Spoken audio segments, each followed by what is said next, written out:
Hey everyone, just a reminder to subscribe.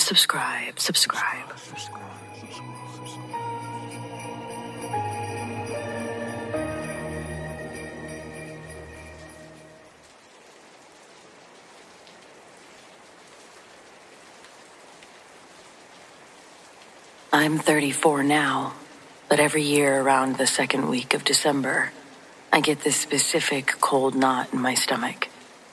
It's not about ghosts or monsters exactly. It's just a piece of heavy artificial pine garland and the look on my mother's face in 1998. If you grew up in the 90s, you know the kind of decorations I'm talking about. Everything was heavy, dusty, built to last forever.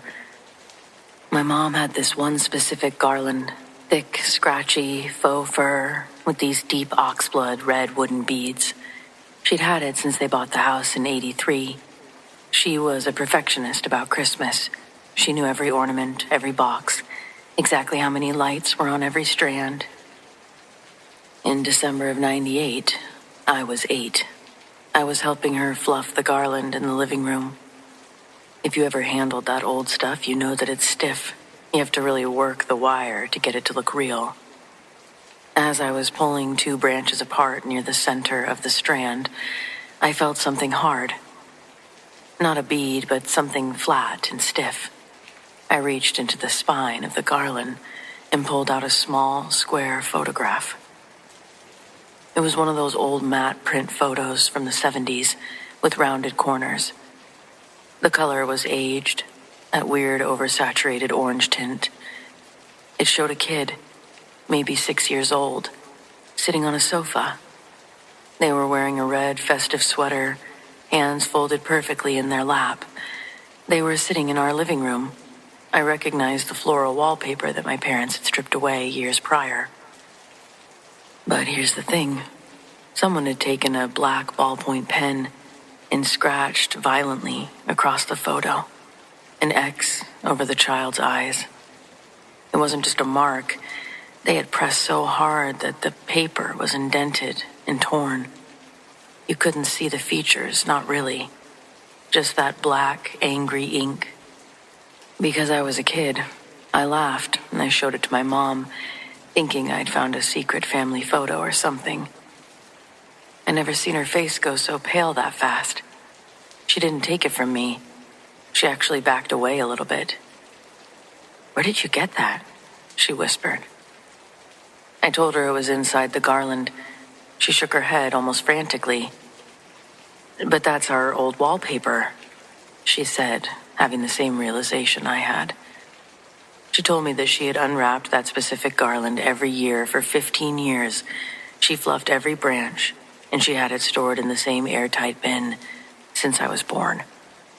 There was no way a photo, especially one that looked like that, could have been woven into the wire's core without her seeing it. And it certainly wasn't her. My dad came home an hour later. He tried to be the rational one.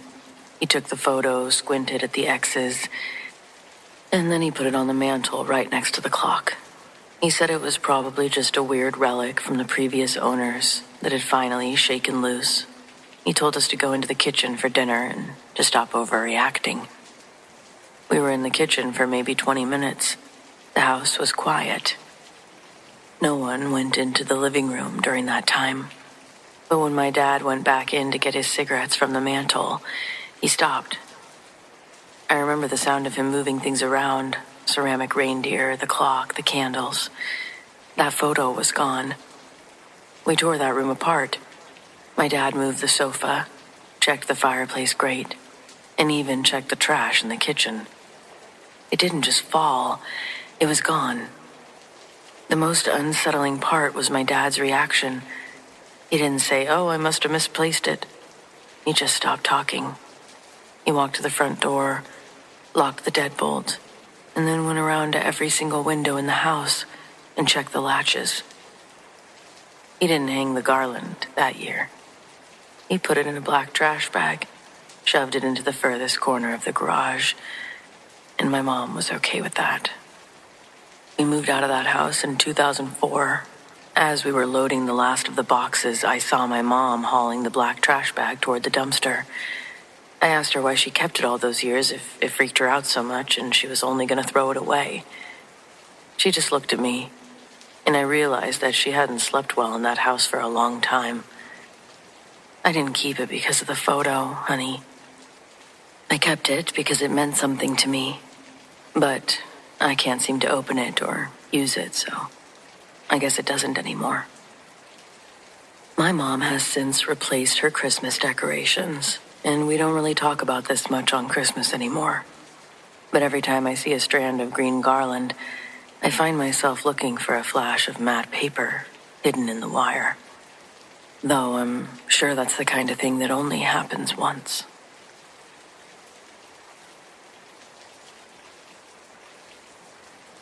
The cold didn't just bite that night, it hummed. It was 2 years ago, but I can still feel the way the air seemed to thicken around me on the corner of 5th and Birch. It was a residential street where the snow muffled everything, except the one sound I couldn't stop hearing.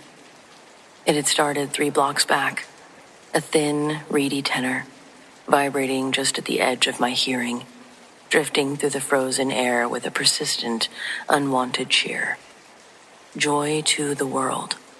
It wasn't a choir, it was a solo, but it sounded layered, like a skipping record played through a wet wool blanket. There was a warble in the pitch. It made my teeth sorta ache. A slight mechanical drag, one that suggested the voice wasn't coming from a set of lungs. I kept walking, my boots crunching in rhythmic time, trying to convince myself that it was just a neighbor's outdoor speakers. But the sound wasn't coming from the houses.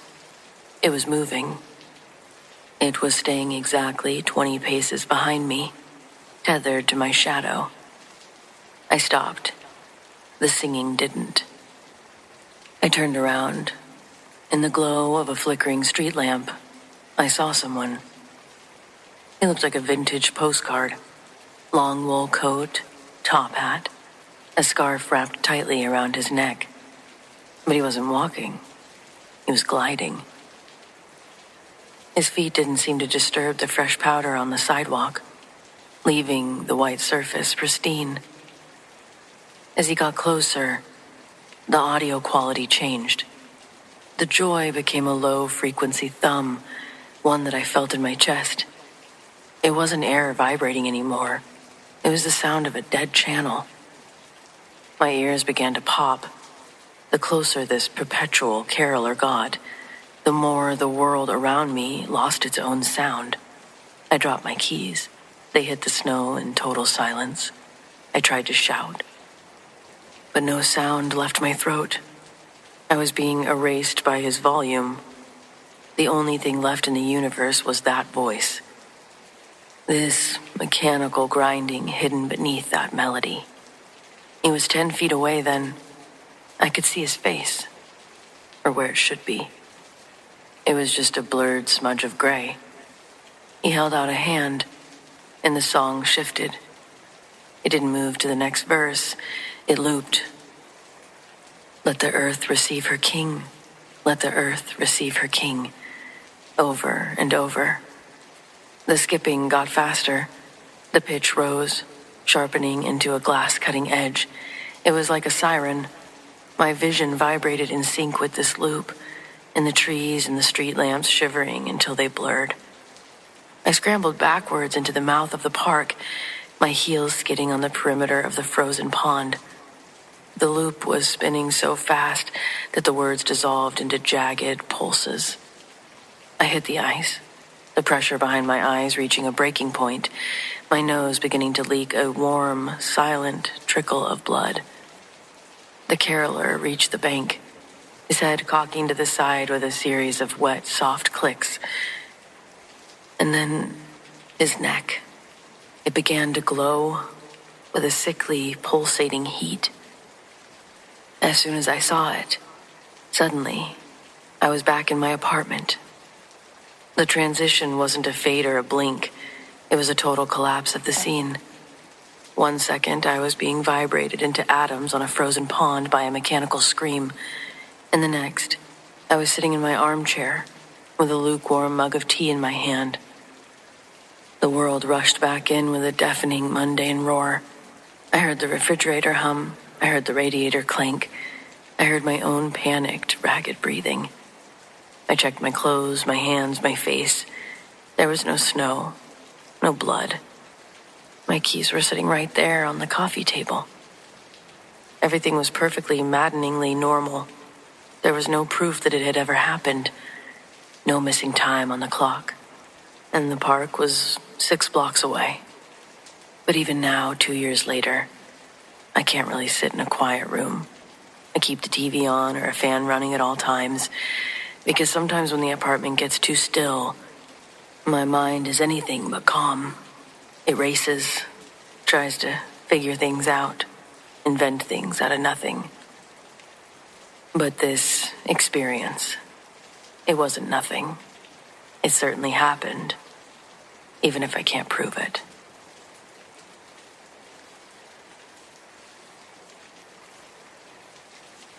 I still don't love going into shopping centers after the gates have been pulled down. It's been over 3 years since I worked that seasonal contract doing overnight visual merchandising. But the memory, it's still there, and it makes the hairs on my arms stand up. It was a Tuesday night, middle of December, and I was alone in the central atrium of the Oak Ridge Mall, tasked with finishing the winter forest display before the morning rush. The job was tedious. I was up on a ladder hanging oversized silver bells and gold-flecked garland and massive artificial spruce. Everything was silent except for the occasional groan of the HVAC system, and that was in the distance. There was the rhythmic squeak of the floor buffer 3 levels up. But then I heard this jingle. It wasn't the sound of a bell being bumped. It was the deliberate ringing of one of the small ornaments that I'd just pinned to the lower branches. I looked down, thinking a draft had caught it, but the bell was swinging in a wide, aggressive arc, while everything else around it remained perfectly still. I didn't run or scream. When you're working a 12-hour shift on a deadline, you tend to rationalize everything just to get the job done. I climbed down, steadied the bell with my hand. It felt unnaturally cold, I'll give it that, even for plastic. And then I went back to my crate of tinsel. As I worked, I started hearing the shifting. It was the sound of heavy ornaments being dragged across the linoleum, a dry, scratching noise that followed me as I moved around the perimeter of the display. Every time I turned around, a nutcracker would be facing the wrong way, or a velvet ribbon would be unspooled across the floor. I just kept my head down, heart going a bit crazy in my chest. I was muttering to myself that the mall was old, the floors were probably unlevel. I finished the job in a cold sweat, packed my kit, and let myself out through the employee exit, feeling an immense heavy pressure lift off my shoulders the moment the cool night air hit. The next morning, I walked into the manager's office to drop off my badge and sign my hours. My boss, a guy named Marcus, who usually didn't have a serious bone in his body, was sitting at the desk, staring at a still frame from the security feed. He looked up at me. His face was pale. He told me that the entire display had been found trashed at 6 a.m. The tree tipped, glass ornaments shattered, ribbons were shredded. I started to apologize, terrified that I'd lose my pay, but he held up a hand to stop me. He told me he'd spent the last hour watching the overnight footage. He wouldn't let me see it. He said that HR had already flagged it, and he was supposed to delete his copy. But his voice shook as he was describing it. He said he watched me working on the ladder, looking completely normal, while right behind me, the decorations were being lifted off the branches by nothing at all. He described how, as I was pinning the garland, a pair of invisible hands seemed to be reaching out from the center of the tree, inches from my back, mimicking my movements. But the part that made me quit on the spot was when he mentioned the end of the clip. He said that as I walked away to leave for the night, The camera caught the heavy velvet skirt of the tree being pulled upward, as if something had been crouching underneath the burrows the entire time, following me to the exit, just out of my line of sight.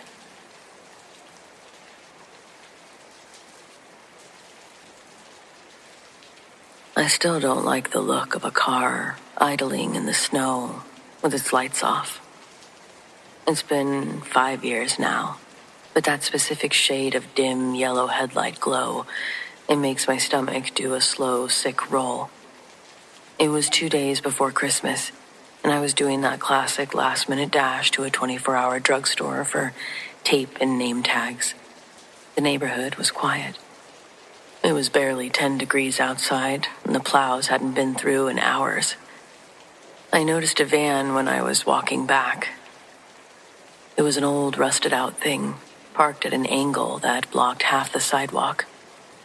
As I crunched past it, the side door creaked open just an inch. I didn't look. I've always been the type to stare straight ahead and walk faster. But I heard a voice. It was a man's voice, low and urgent, asking if I knew where the nearest gas station was. I pointed vaguely toward the main road without stopping, but then I heard the sliding door hiss open all the way. The sound of his boots hitting the packed snow behind me was too fast to be accidental. I didn't look back until I reached the corner, and when I did, my heart nearly stopped. There were 2 of them now. They weren't running, but they were power walking in total sync, keeping to the shadows of the overgrown hedges. They didn't have bags, they weren't wearing hats, despite the freezing wind, and they weren't saying a word.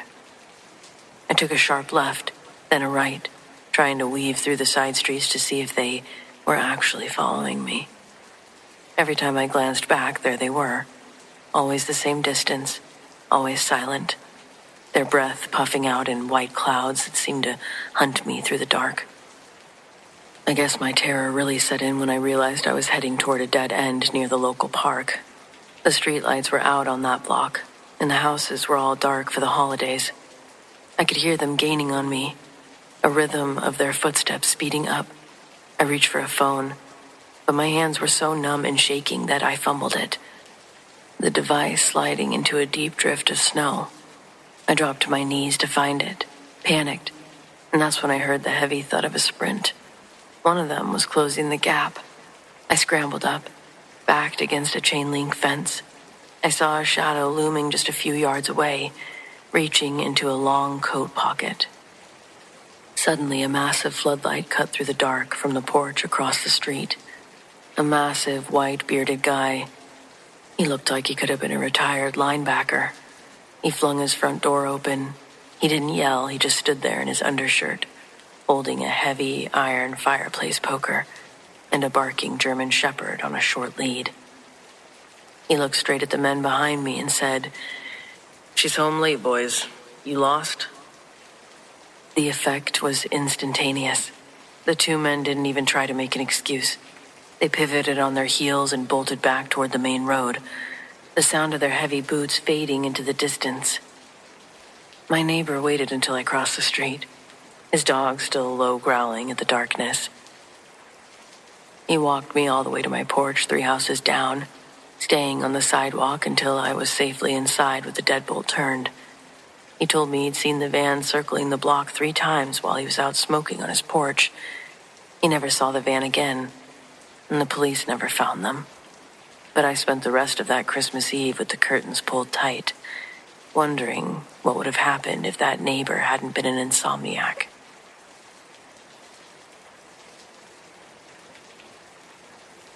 I've spent the last 20 years being the kind of guy who minds his own business, but last December changed that. It was 2, maybe 3 nights before Christmas, around 11:30 p.m. I was heading back to my truck in the far corner of a half-empty Target parking lot. My arms were full of last-minute boxes, a bike for my youngest, some electronics, the usual haul, and the wind was whipping that dry, stinging snow across the asphalt. I was fumbling for my keys when I heard the sound of a car door slamming too hard. It wasn't the usual sound of someone leaving. It was aggressive, I looked over and I saw a dark sedan idling near a cluster of shipping containers at the edge of the lot. A girl, probably no older than 19, was backed up against a light pole. A guy had his hand on her upper arm, pulling her toward the open passenger door. It didn't look like a couple's spat. She was digging her heels into the slush, her face tight with a kind of frozen, silent terror that I can still see when I close my eyes.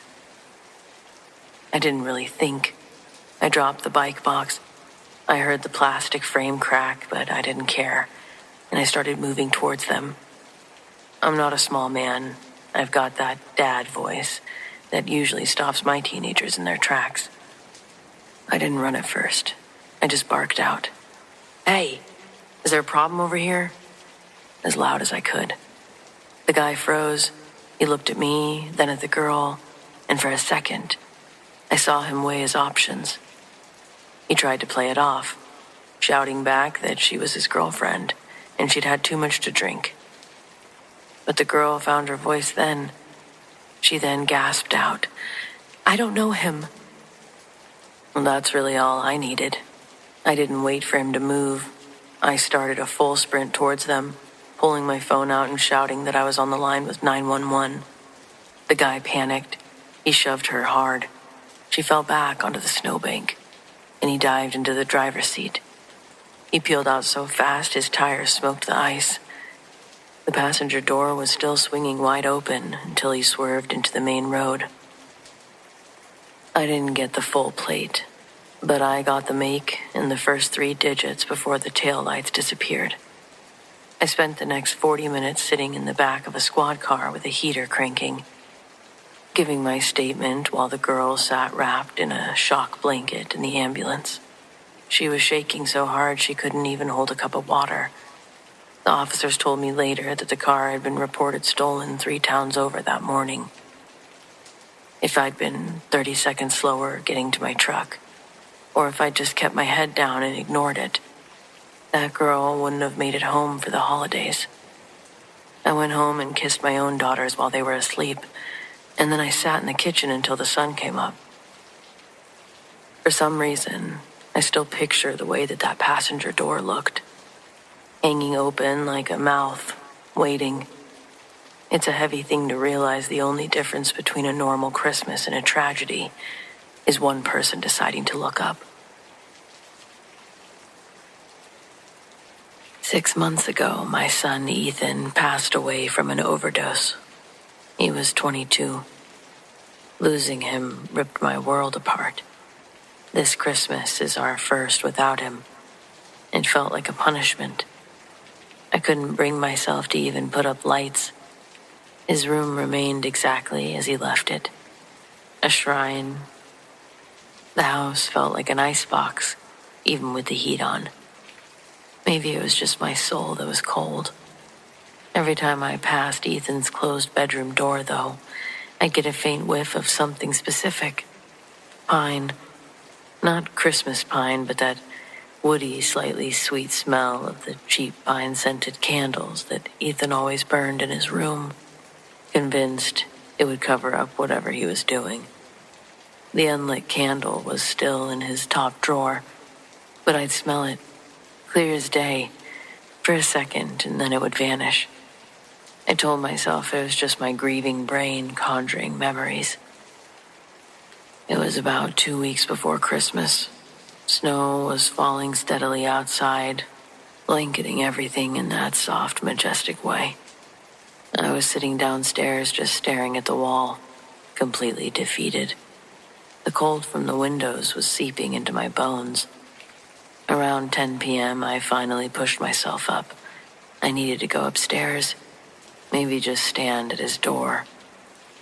As I walked down the dim hallway and stepped outside Ethan's room, I felt something. The house was generally cold, old and drafty, but right in front of Ethan's closed door, there was a perfectly defined circular area of profound, intense warmth. It wasn't just not cold. It was like standing in front of a blazing fireplace or a sunbeam. It radiated comforting, gentle heat. I stepped out of it. The hall was freezing again. I stepped back in, and the warmth enveloped me. It was undeniable. This wasn't a draft or my imagination. It was intentional. I sank to my knees in that warm spot, right on the threadbare runner outside his door. The tears finally came, hot and heavy, a torrent that had been frozen inside of me for months. Ethan, I remember whispering, I'm so sorry. I wish I could have helped you. As I knelt there, enveloped in that impossible loving warmth, a sound drifted from inside the closed room. It was faint, barely audible, but utterly unmistakable. The soft, familiar ring of a single acoustic guitar chord. One clean, gentle strum on Ethan's old, dusty guitar, which I knew was sitting on its stand, untouched inside. It wasn't a sad chord or dissonant. It was a perfectly resolved, peaceful, beautiful chord. A message. I stayed there, huddled in that warmth, until the last of my sobs had quieted, and my breath was even again. When I finally stood up, my legs were stiff and aching. The warmth gently, slowly faded away. It didn't just snap off, it receded, like a tide going out. The pine scent was gone. The house was just cold again. I didn't see the warmth or smell the pine again, but that experience fundamentally changed everything. It wasn't scary. It was the most profound, comforting moment of my life. The next day, for the first time in 6 months, I opened Ethan's door. The guitar was on its stand, just as he'd left it. I started the heartbreaking process of cleaning out his room. This time I didn't feel alone, though. I was doing it with a strange, quiet peace. My son had come home, not to haunt me, but to tell me he was okay, that it wasn't my fault. He found his way back, if only for a few minutes, to give his dad a final gift of warmth and a single perfect chord.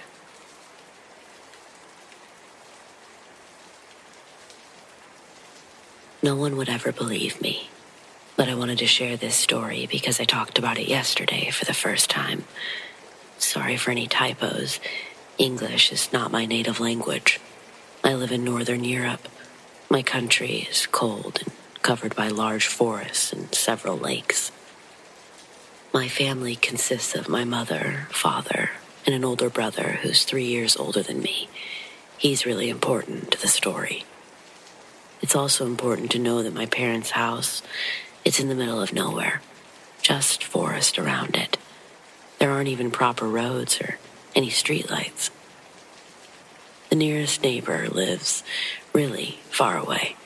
In my country, winter comes early and lasts longer than summer, so the days are dark almost all year round. My father is a fireman, and my mother is a nurse, so they've always been on the night shifts. They had left me and my brother home alone since we were toddlers. I don't know if it's even legal to leave us alone, but my brother has always been really good at taking care of me.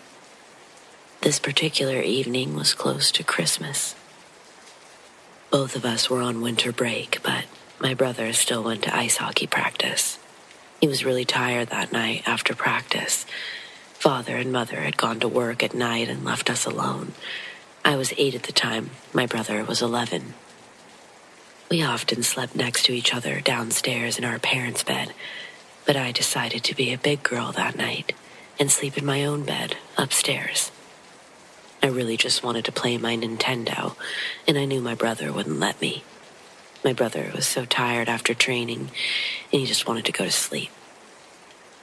We ate, brushed our teeth, and went to our rooms upstairs. My room faced the forest, and his room faced the only dirt road. There's a hall and a toilet between our rooms. My brother must have fallen asleep right away, but I played and played. I played for so long that I lost track of time. I was under my covers in case my brother came to scold me. I started to hear something outside. However, I didn't pay much attention to it at first. I've lived all of my life in the middle of the forest. You can hear voices from here all the time. The small noises, changes in sound. Someone started shouting, almost screaming. It sounded like a grown man who was wounded. I lifted my head from under the covers, startled, and I listened for a moment. I called out my brother's name, but he didn't answer. I got up from my bed and I ran to my brother's room. He slept soundly. I started rocking him awake. At the same time, I saw from his alarm clock that it was 2 a.m. My brother woke up confused. "Did you hear that?" I asked in a whisper. My brother's eyes widened and all sleep vanished from his eyes. He sprang up. He didn't say anything. He walked towards my room. The shouting came from somewhere in the forest. We stood there together in my room and stared out into the darkness. "I think someone needs help," I said quietly. But my brother's expression didn't change. His face was like stone. No one needs the help of 2 kids. Besides, if he needed help, he would be screaming, "Help." And then he turned around. He was right. I heard no words, just screaming. My brother walked downstairs and I ran after him. Our house has 3 doors. He tried each of them to make sure they were locked. He took our father's headlamp because it was the strongest light. Then he picked up the house phone. This was 2010, so not all kids had their own phones. He made sure all the lights were off and took my hand. He started to lead us back upstairs. Then he stopped. The shouting had changed. It no longer sounded scared or needy for help. It sounded irritated, almost angry, like it was annoyed that we didn't come out looking for it. My brother squeezed my hand and pulled me upstairs. He stared at my room for a moment before he pulled me into his room with him. He closed the door, sat behind his bed, pulling me into his arms. It was dark everywhere. My brother hadn't turned on the headlamp, but he had 112 ready on the phone. We sat there in silence. The sound had come closer until it was clearly behind the window of my room. We heard someone banging on the window. I started to sob. My brother stroked my head to calm me down, but it didn't help. I was so scared. The sound seemed to be coming closer and closer. It had climbed the fire escape under my window and was now traveling along the rain gutters towards my brother's window. Then it became quiet. It stopped screaming, but we could hear it clinging to the rain gutters to get closer to us. Then it was too quiet. My brother turned on the headlamp and pointed the light towards the window. Nothing. He turned off the light and waited a moment. Then he pointed the light at the window again. Nothing. Turned it off and waited. Pointed the light at the window again. Nothing. He turned it off. This time, there was a big crash, as if a pile of snow had dropped from the roof down to the terrace. My brother flashed the light in the window, and there was something on it. It was the kind of trace that's left when you breathe too close to the glass in cold weather. There was a trace of mist, condensation. My brother immediately turned off the light. Whatever it was, it had fallen down because my brother's window has nothing to hold on to. we started hearing moaning. It sounded only partially human anymore. It sounded more like a bear. If you've ever heard the sound a bear makes when it's been shot, that's what it sounded like. But it had a touch of man. Then the voice became angry again. It threw a full tantrum, started hitting the wall of the house. I squeezed my eyes shut, pressed my head against my brother's shirt. It raged for a while, but it started to whine and moan again. It no longer sounded human at all. I can't describe what it was like, but it didn't sound natural. My brother dropped the headlamp on the floor, hugged me tightly. We listened to the sound for quite a long time. I don't remember at what point I fell asleep, but I woke up in the morning, the beautiful morning sun reflected against the white snow. I was laying on my brother's bed, and he was sitting next to me reading comics. He smiled. Had I been dreaming? I didn't have time to say anything when we heard the lock on the front door open. It was 9 o'clock. Dad had come home. My brother cheerfully jumped out of bed and ran to greet Dad downstairs. Maybe I had a nightmare and went to sleep next to my brother. It doesn't sound impossible, especially since my brother didn't mention it in the morning. I convinced myself that I had really seen a nightmare, and it just felt real. I believed so for many, many years. However, that changed. My brother came to visit me yesterday. Nowadays, I live in the capital of my country, far from my mother and father, because I go to university. My brother broke up with his long-term girlfriend, and I promised that he could bunk in my place as long as he needed. We had a lot of fun, just like old times. We drank some wine, we watched movies, and we just talked about everything. Then we started talking about deeper things, which usually happens after drinking wine. I turned to look out my window. Winter was coming, and it was already dark. It brought back childhood memories. I told him about a dream that I'd had when I was little, while looking at the street lamps outside. This darkness reminds me of when I had a nightmare as a child. I dreamed that someone screamed behind my window, and I hid in your room with you. Wasn't I a strange girl? I laughed, and I turned to look at my brother. My brother is now 23. He's huge. He's into bodybuilding and has a blonde beard. He looks a bit like a Viking, and I've never seen a look on him like that as an adult. He looked at me with big eyes. He was pale, like he'd seen a ghost. I freaked out a little. "What?" I asked, awkwardly. "You remember that?" he asked. It got quiet. "What do you mean? Wasn't it a dream?" I was so confused. My brother looked really startled, as if I'd dug up a memory from his mind that he wanted to forget. "Answer me. I thought I had a nightmare." I was startled too. My brother shook his head. "I thought you wouldn't remember that. You were so little. I hoped you would forget." My brother looked at me blankly and told me his side of the story. He told me how I had fallen asleep in his arms from exhaustion. He pushed me to his bed but didn't fall asleep himself. He sat up by my side all night, like a guard dog. The morning had begun to dawn. The sound began to fade until it just disappeared. My brother still couldn't sleep. He decided to start reading comics to pass the time.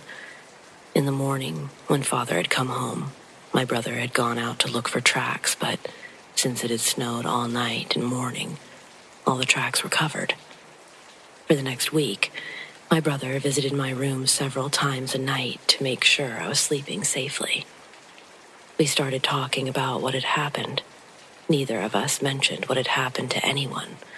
I asked him why he didn't call 112, but he just shook his head. Who would have believed me? He was right. It would have sounded like a prank invented by a little boy. My brother also said that he was annoyed that he didn't flash the light to the window sooner. He would have wanted to see what the creature looked like. I was just happy that I hadn't seen anything. I'm also happy to know that I'm not crazy. It wasn't a dream. I have a witness. My brother experienced it too, and he remembers it better than I do. No one else has to believe me. No one else would believe me. Of course, it's also possible that somehow we created the whole thing in our heads. We have no physical evidence of what happened, and it happened years ago. It's very possible that we were just kids with an overactive imagination. I'm certainly not denying that possibility anyway. However, I'm interested to know, has anyone else experienced something similar? And if you have, did you see it? The creature? And if you did, what did it look like?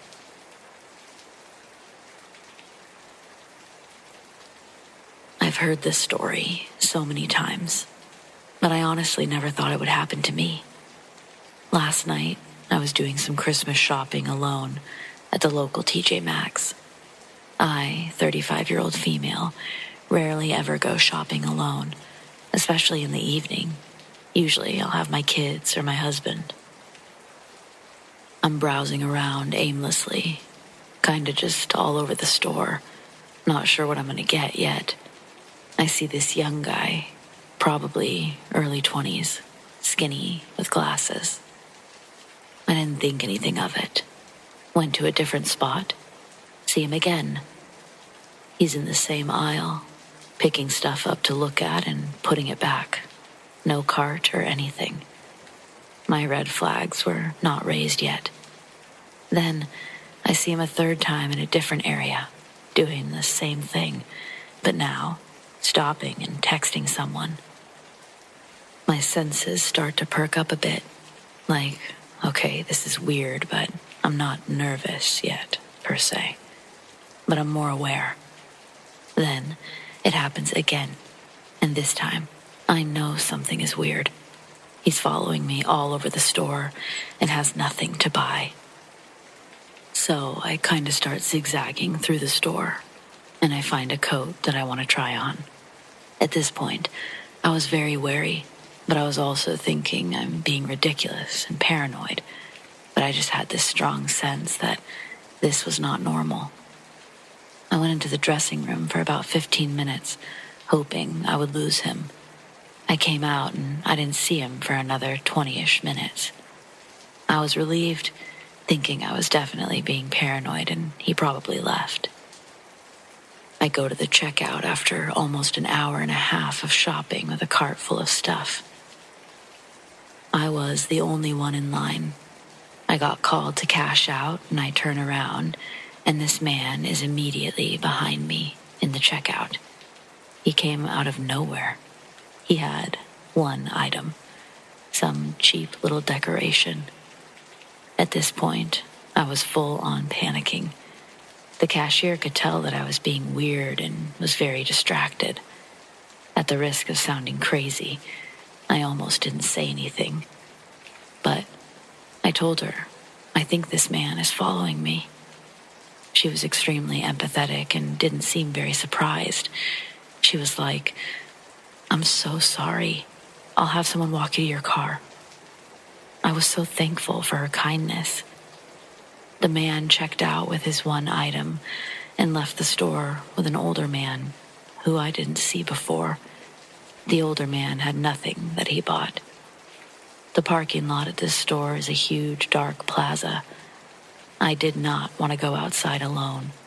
I just knew it was a very bad idea. The cashier asked another employee to walk me out. She was younger than me, but so sweet. I apologized profusely because it was sleeting and cold rain. She had no coat on. She said, I don't care if it's downpouring. I would still walk you to your car. It was so sweet, really.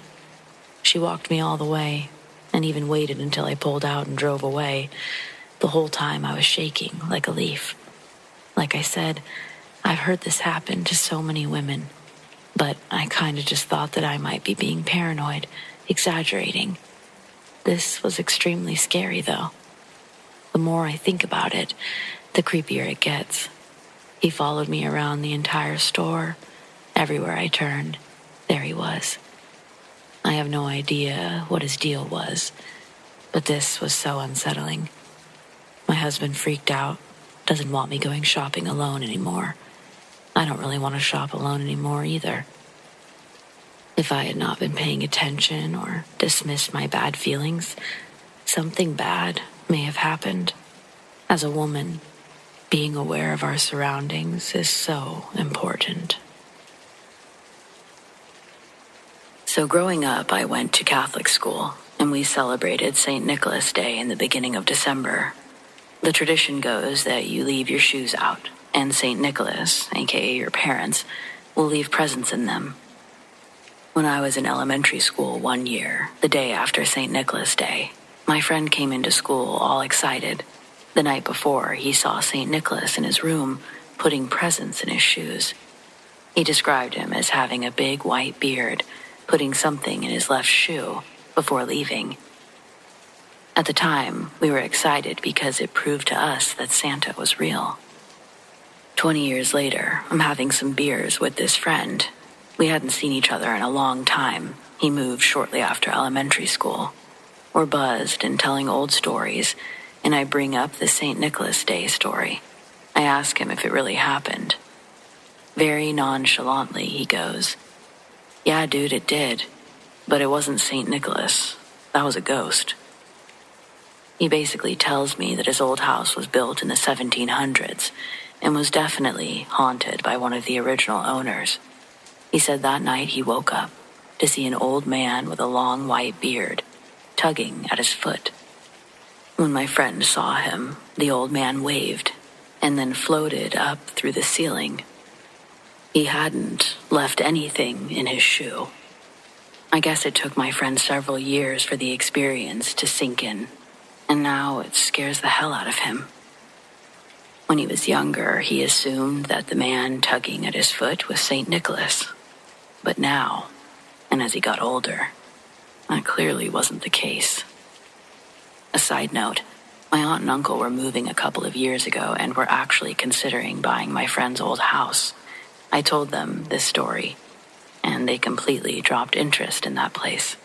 Thankfully for them.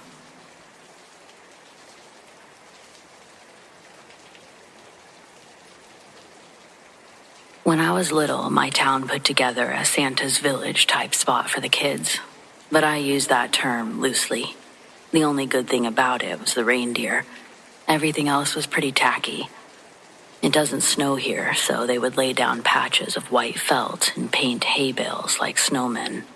There was a food truck with gross hot dogs but decent hot chocolate, an ornament stand, a few trees with lights, and some carnival-style games.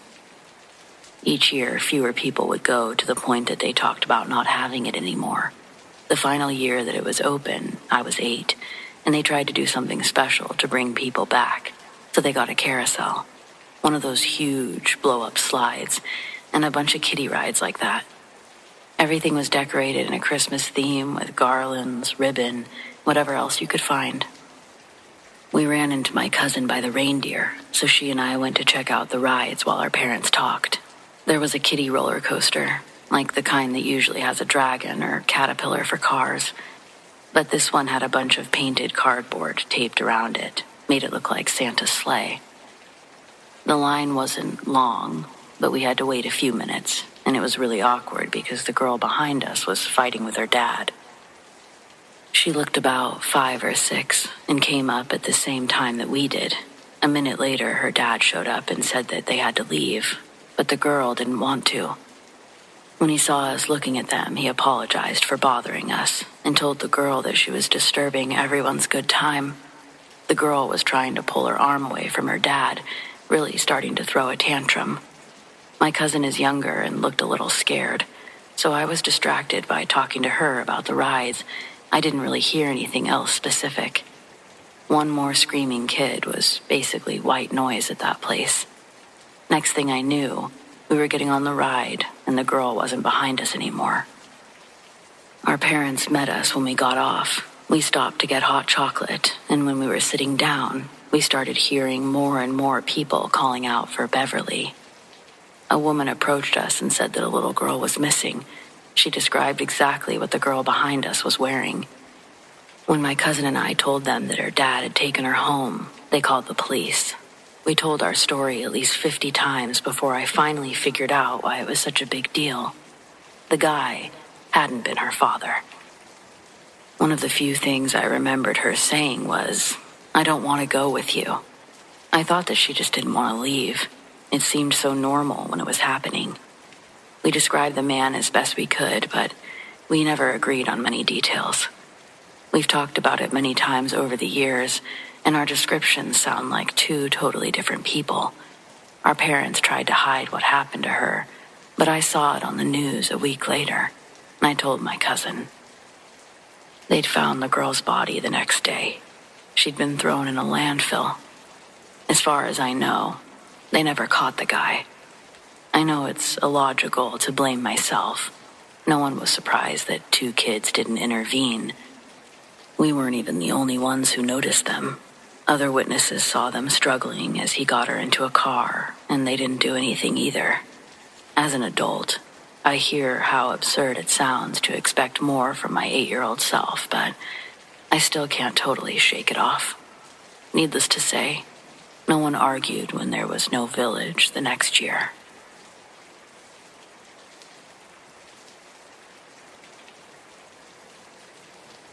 When I was 8 or 9, I saw something weird on Christmas Eve. This was many, many years ago, but I still remember it very clearly. I still believed in Santa Claus then, as a good amount of children do, and I had the usual anxiety and excitement for Santa to leave Christmas presents by the tree. After I went to bed, I had some trouble falling asleep with holiday nerves and such. I had finally drifted off when I woke up to the sound of soft footsteps somewhere in my room.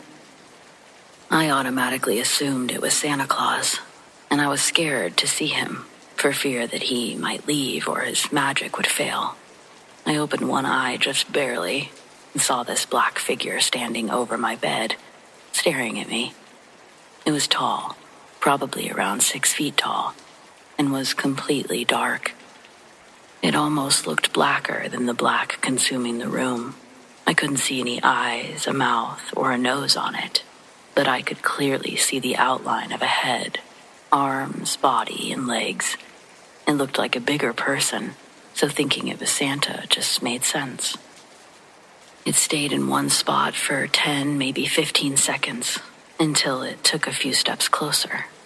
It leaned in a little bit more, still a few feet away from me, and then stayed there for another 10 or 15 seconds.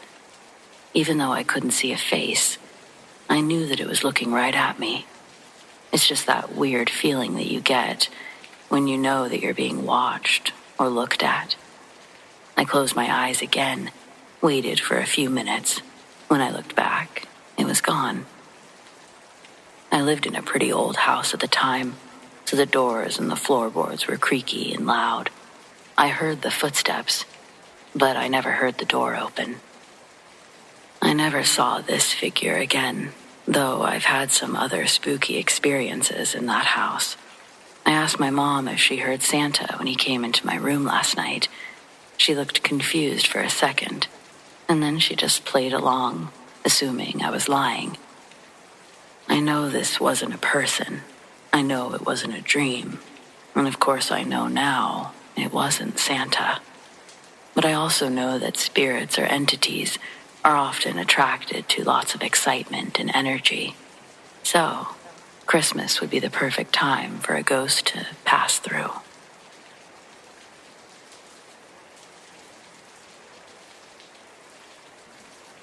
I bought one of those Christmas song-themed microphones, right? It was one where you could press the button and it would play the North Pole radio. Had all of these cool sound effects and stuff. It was cute and like $5, so I bought it. Well, if you hold down the button, you can talk into it, and when it plays it back, the pitch is all high. Your voice sounds like a chipmunk. You know what I mean. Anyway, I was playing with it one day a few months ago with my daughter, who's 6 months at the time. She's not paying much attention, so I'm talking into the microphone, trying to get her to look over at me. Well, I go to play it back, and instead of stopping at the end of the recording, the ambient white noise, shifted slightly, and I swear to God, something started to speak. The only clear word I got was my name, and like I said, it's supposed to alter your pitch higher, and this voice was deep. I fucking freaked out, threw it away outside, called my boyfriend, asked him to come home early that day. Some people might say this wasn't exactly paranormal, but it was awful.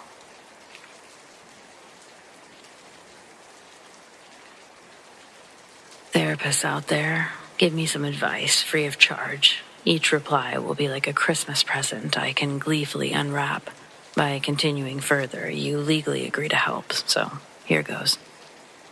My mother-in-law was an old, mean, sickly woman. I thought she was showing signs of dementia, but my husband never pressed to get her checked.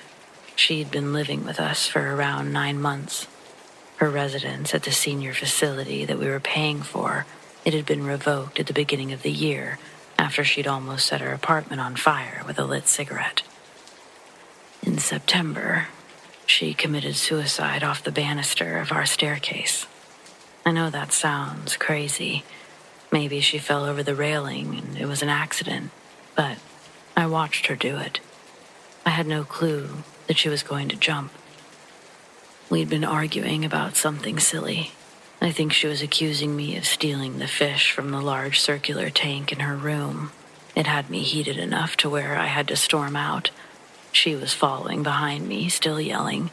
I turned to walk down the stairs to the first floor. She stays at the top area, shouting down at me. Then she quieted down real quick. I turned around thinking that she'd given herself a heart attack. But I see her glancing around, almost like there's a bat swooping around her head.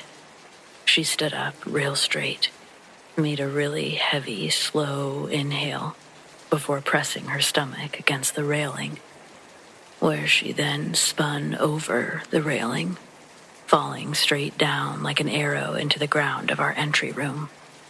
The floorboards shook under me with the drop.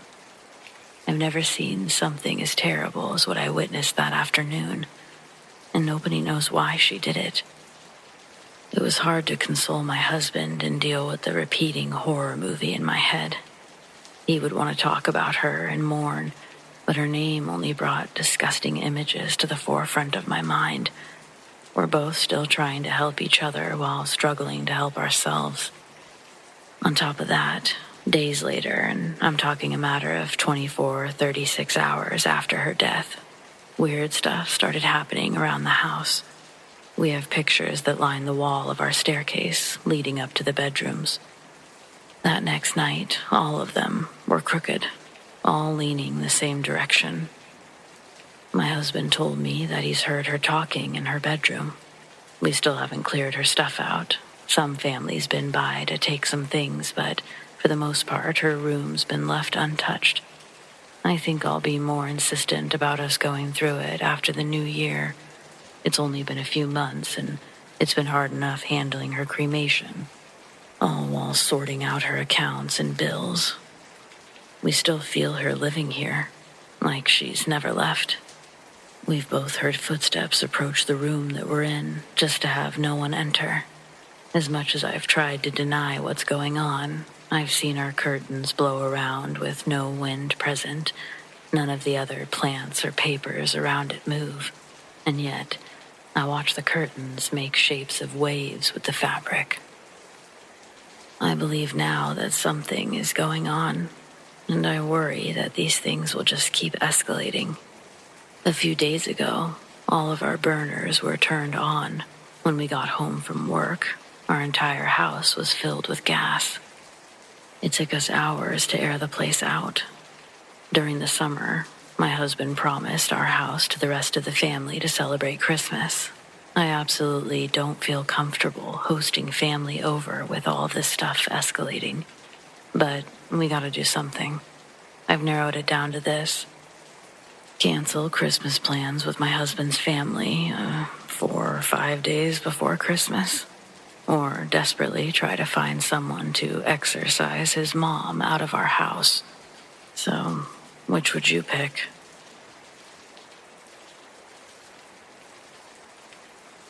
This happened just before Christmas 2019, and I guess it popped into my mind again recently due to it being Christmas season.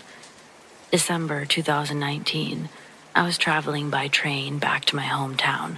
When I arrived at the train platform, I started walking toward the ticket machines. As I approached, there was an attendant standing by the machines. As soon as he turned and saw me, he loudly said to me, "Well, finally, you're here. I've been waiting 30 years for you to show up." I thought that was a very weird thing to say, especially since I was only 21 at the time. At a guess, the attendant was in his 50s.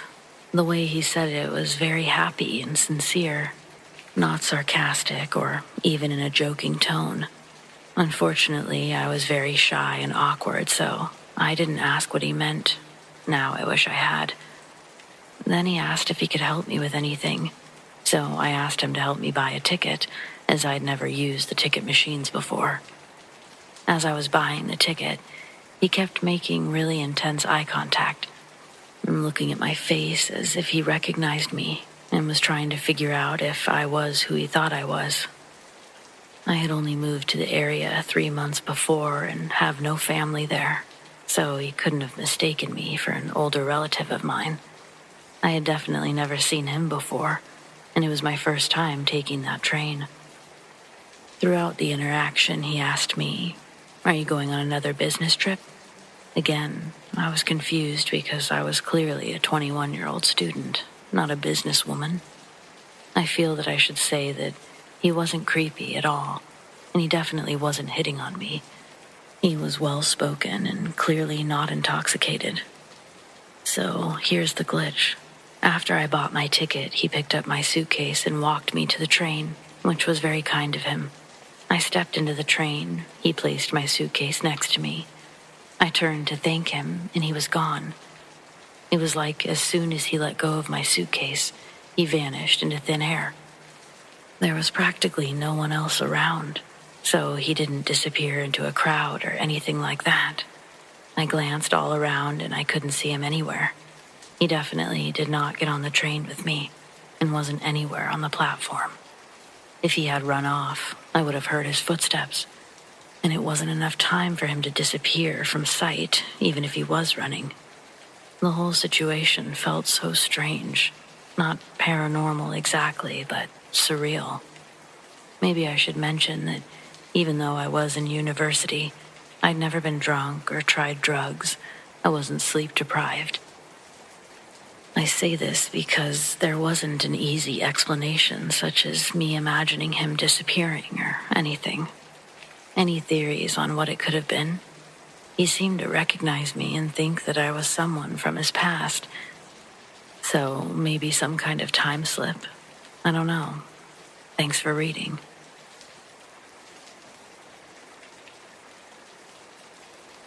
There's a period of my adolescence that remains fragmented in my head.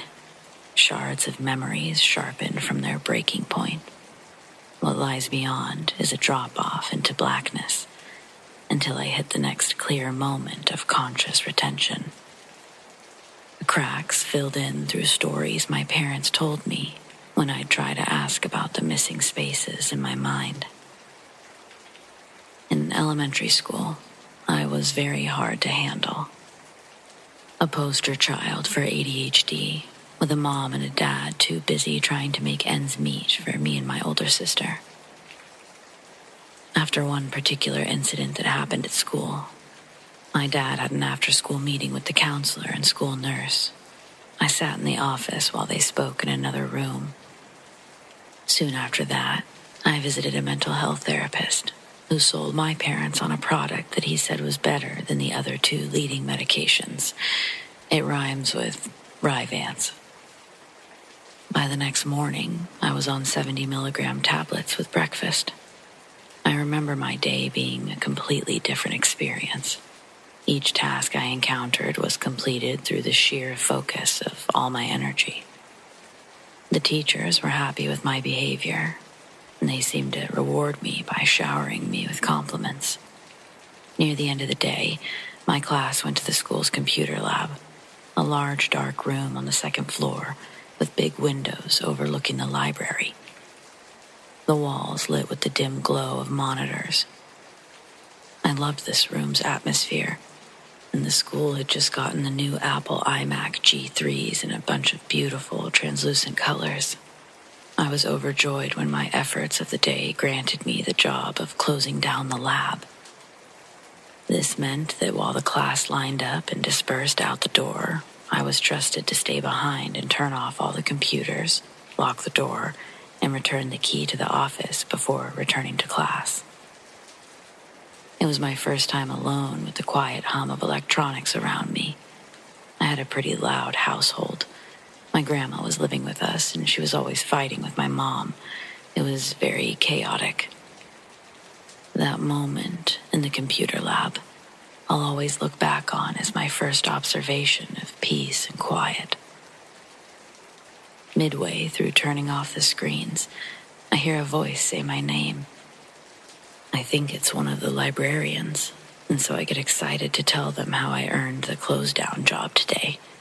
But when I turn around, I realize I'm still alone in the room. None of this scares me, though. Being a kid, my next thought is simply, that was weird. I return to my job and think nothing of it. But later that night, I'm on the couch with my sister watching TV, and I hear it again.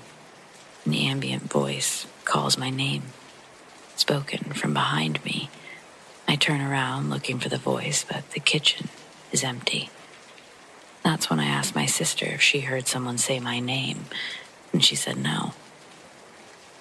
My grandma was asleep in her bedroom, and both of my parents were at work, but for some reason, I still wasn't shaken enough to question the voice further, even though I clearly heard Carly. It couldn't have been a passing car or distant dog bark. It wasn't until a couple of months later that things escalated to a concerning level. Winter vacation had arrived, and we had 2 weeks off from school. I'd still hear random voices saying my name. The voices would also quietly talk amongst themselves from time to time. I'd briefly tune into a barely audible conversation. Eventually, I stopped asking people if they could hear it, knowing the answer would be a repetitive confirmation that it was only me. Then, one afternoon, I'm playing Super Nintendo in the living room, sitting on the floor in front of the coffee table. My grandma is smoking a cigarette on the couch behind me. I turn around to ask her something, and I notice my Coca-Cola sitting on the table, opened and partially drank. I got upset because I'd purchased the soda earlier that day, walking to the gas station in the snow with the allowance I got for doing my chores. I say, "Grandma, why'd you drink my soda?" She looks down at me through the haze of smoke with an unamused glare, replying, "What are you talking about?" I elaborate, telling her I bought that soda at the gas station. Why'd she open it and drink it? She says, "Don't be a dumbass, Carly. You know my heart can't do caffeine." I ask, "Then how did it get out here?" And I watch her stoic expression mix with one of puzzlement. "Carly, what the fuck are you talking about? You brought that out here, cracked it open." Her eyebrows stayed raised, and we share a stare into each other's eyes, unflinching from our collective sides. I turn around and continue playing my game, rolling my tongue around inside my mouth, searching for the acidic taste. My teeth feel chalky, but I couldn't convince myself I'd actually forgotten about it. Giving in to thirst, and without a word to my grandma, I retrieved my can of cola and took a sip. only to have the taste of flat soda meet my taste buds. The ring the can left on the table also indicated that it had been there longer than I'd realized. My grandmother was never one to confide in. She was there simply to make sure we didn't burn the house down, and she couldn't afford to live on her own. This lapse in memory was soon to be followed up by an episodic trope of waking blackouts. Taking the bus home from school, I'd look out the window and notice that none of the streets looked familiar, nor do the children occupying the seats around me. Somehow, I'd gotten on the wrong bus at the end of school that day. I was disciplined at school and at home, because neither adulting party believed me when I told them I didn't know it was the wrong bus when I got on. I didn't even remember lining up for the buses at the end of the day. I was scared and hurt. No one believed me.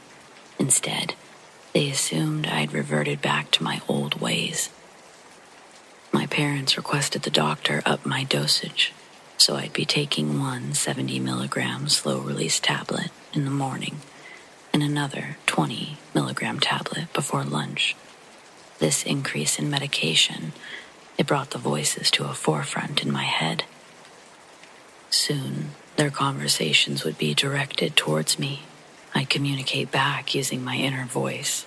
My inner voice was distinctly mine and controlled by my thoughts, but along with it, adding to the monologue are 3 other voices, separate of my influence. Every time I'd think about telling someone, they'd quickly shut me down, almost like I was outvoted in the decision. Christmas Eve, I walk out of my room and I see the rest of my family has already eaten dinner, and they're now in the living room watching a holiday movie. They even lit the fireplace. My initial emotion is a punch to the gut. Does my family really hate me so much that they wouldn't even tell me dinner was ready? My bedroom is down a long hallway that leads directly into the living room, but before you reach the living room, you cross the dining room. I paused in the doorway and counted 5 plates sitting on the long wooden table, all recently used and dirtied by the night's meal. I turn back to face the living room, and it's dark. The fireplace is out. Everything is off except the Christmas tree in the corner of the living room. I'm hit with a wave of dread that splashes me into a sprint back into my room. Slamming the door behind me, I dash to my digital alarm clock, and it's about 2:40 in the morning. I lie in bed and try to collect a timeline of what I remember before a rush of exhaustion hits me, and I fall asleep until Christmas morning.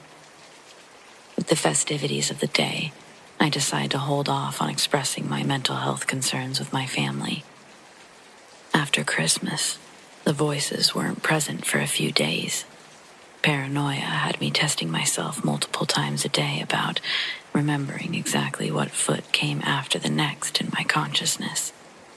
Sometimes repeating the process 3 or 4 times to make sure I'd remembered doing it. This is actually what brought observable red flags to my teacher's attention, as I'd often turn in the same assignment 4 or 5 times. One afternoon before last recess, she had me stay inside. I thought I was in trouble again. Walking to her desk, I see that there's a spread stack of papers on her desk, all with my name on them, all copies of the last, paragraphs rewritten over and over, word for word.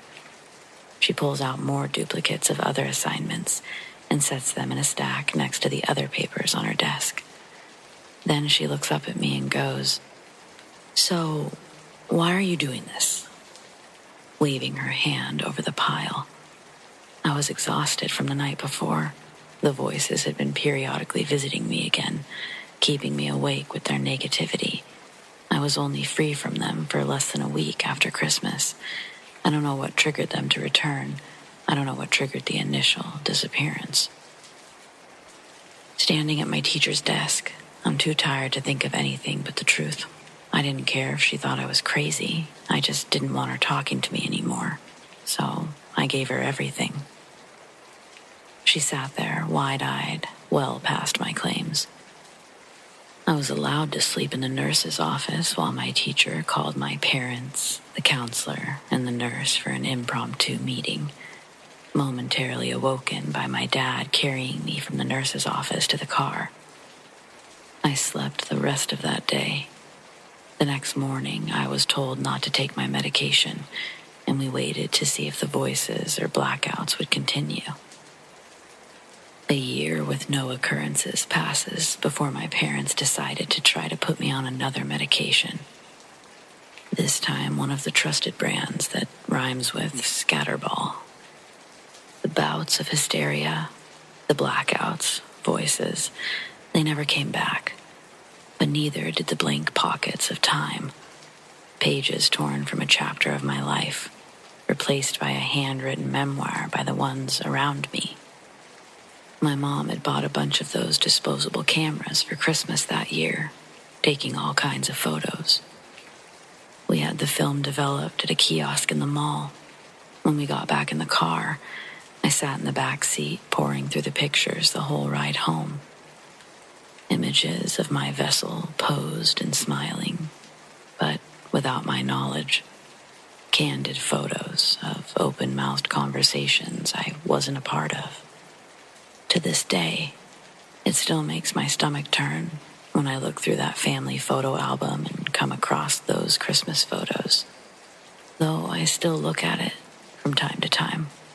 I guess just waiting for a memory to reinsert itself in my brain. So far, no such luck. I'm currently 36, divorced, and living in Nebraska, but I'm originally from South Dakota and still going back to spend Christmas with my parents. Except after what happened last year, I really don't want to go this year, especially not for the entire week. They left the suburbs for a bigger house in a rural area with lots of woods, and it's beautiful, but it's also friggin' terrifying. At first, I thought not having any neighbors was a plus. But now I'm constantly worried about them being out there all alone with whatever's in those woods. The cell service is shit too, so they can't even reliably call for help without sitting in a window.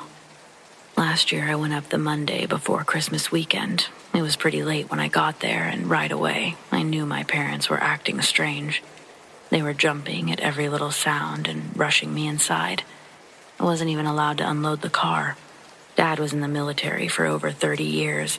It takes a lot just to rattle him. So to see him actually afraid was truly concerning. But he and Mom kept insisting nothing was wrong. The next morning, they were back to their old selves, so I chalked it up to my late arrival and pushed it from my mind. Until the same thing happened that night as well. It was to the point where I started searching the local news stations to see if there was some kind of serial killer or escaped convict on the loose. But again, I got nothing. Thursday night was my breaking point.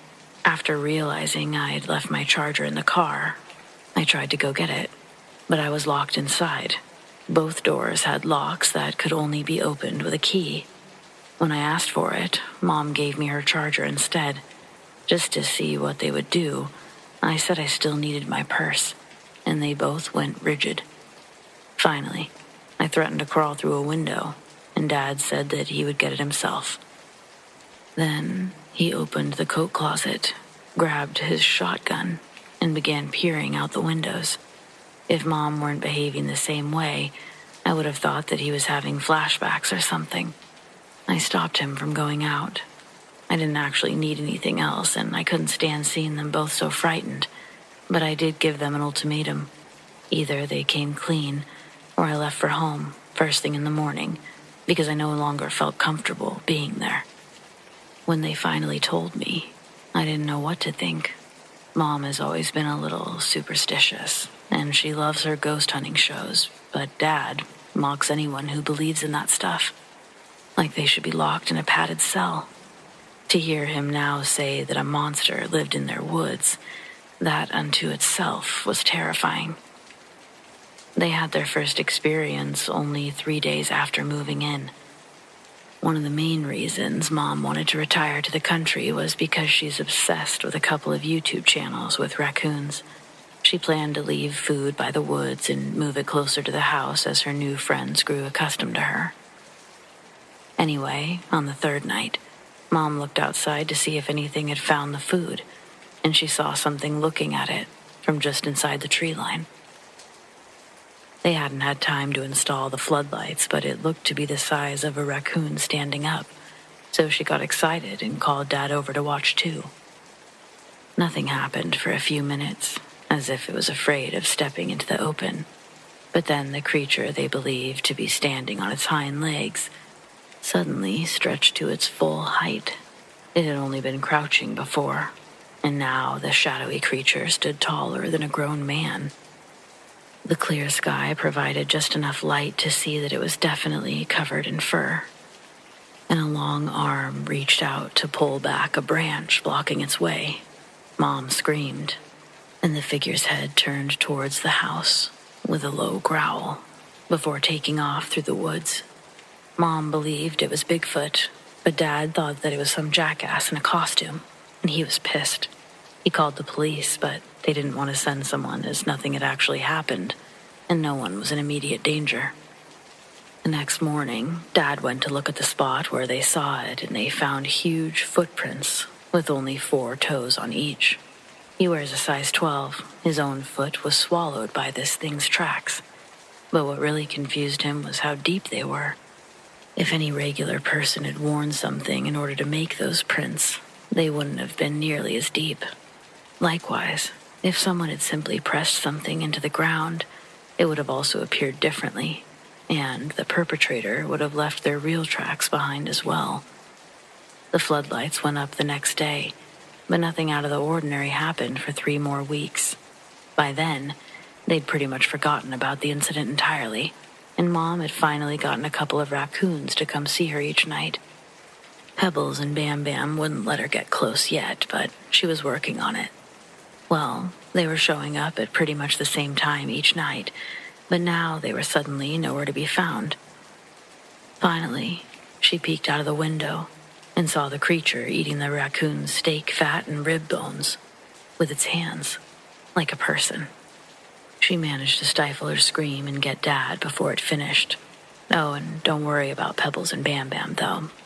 They went on to have a big family, and they visit all the time, but only when it's actually safe to do so.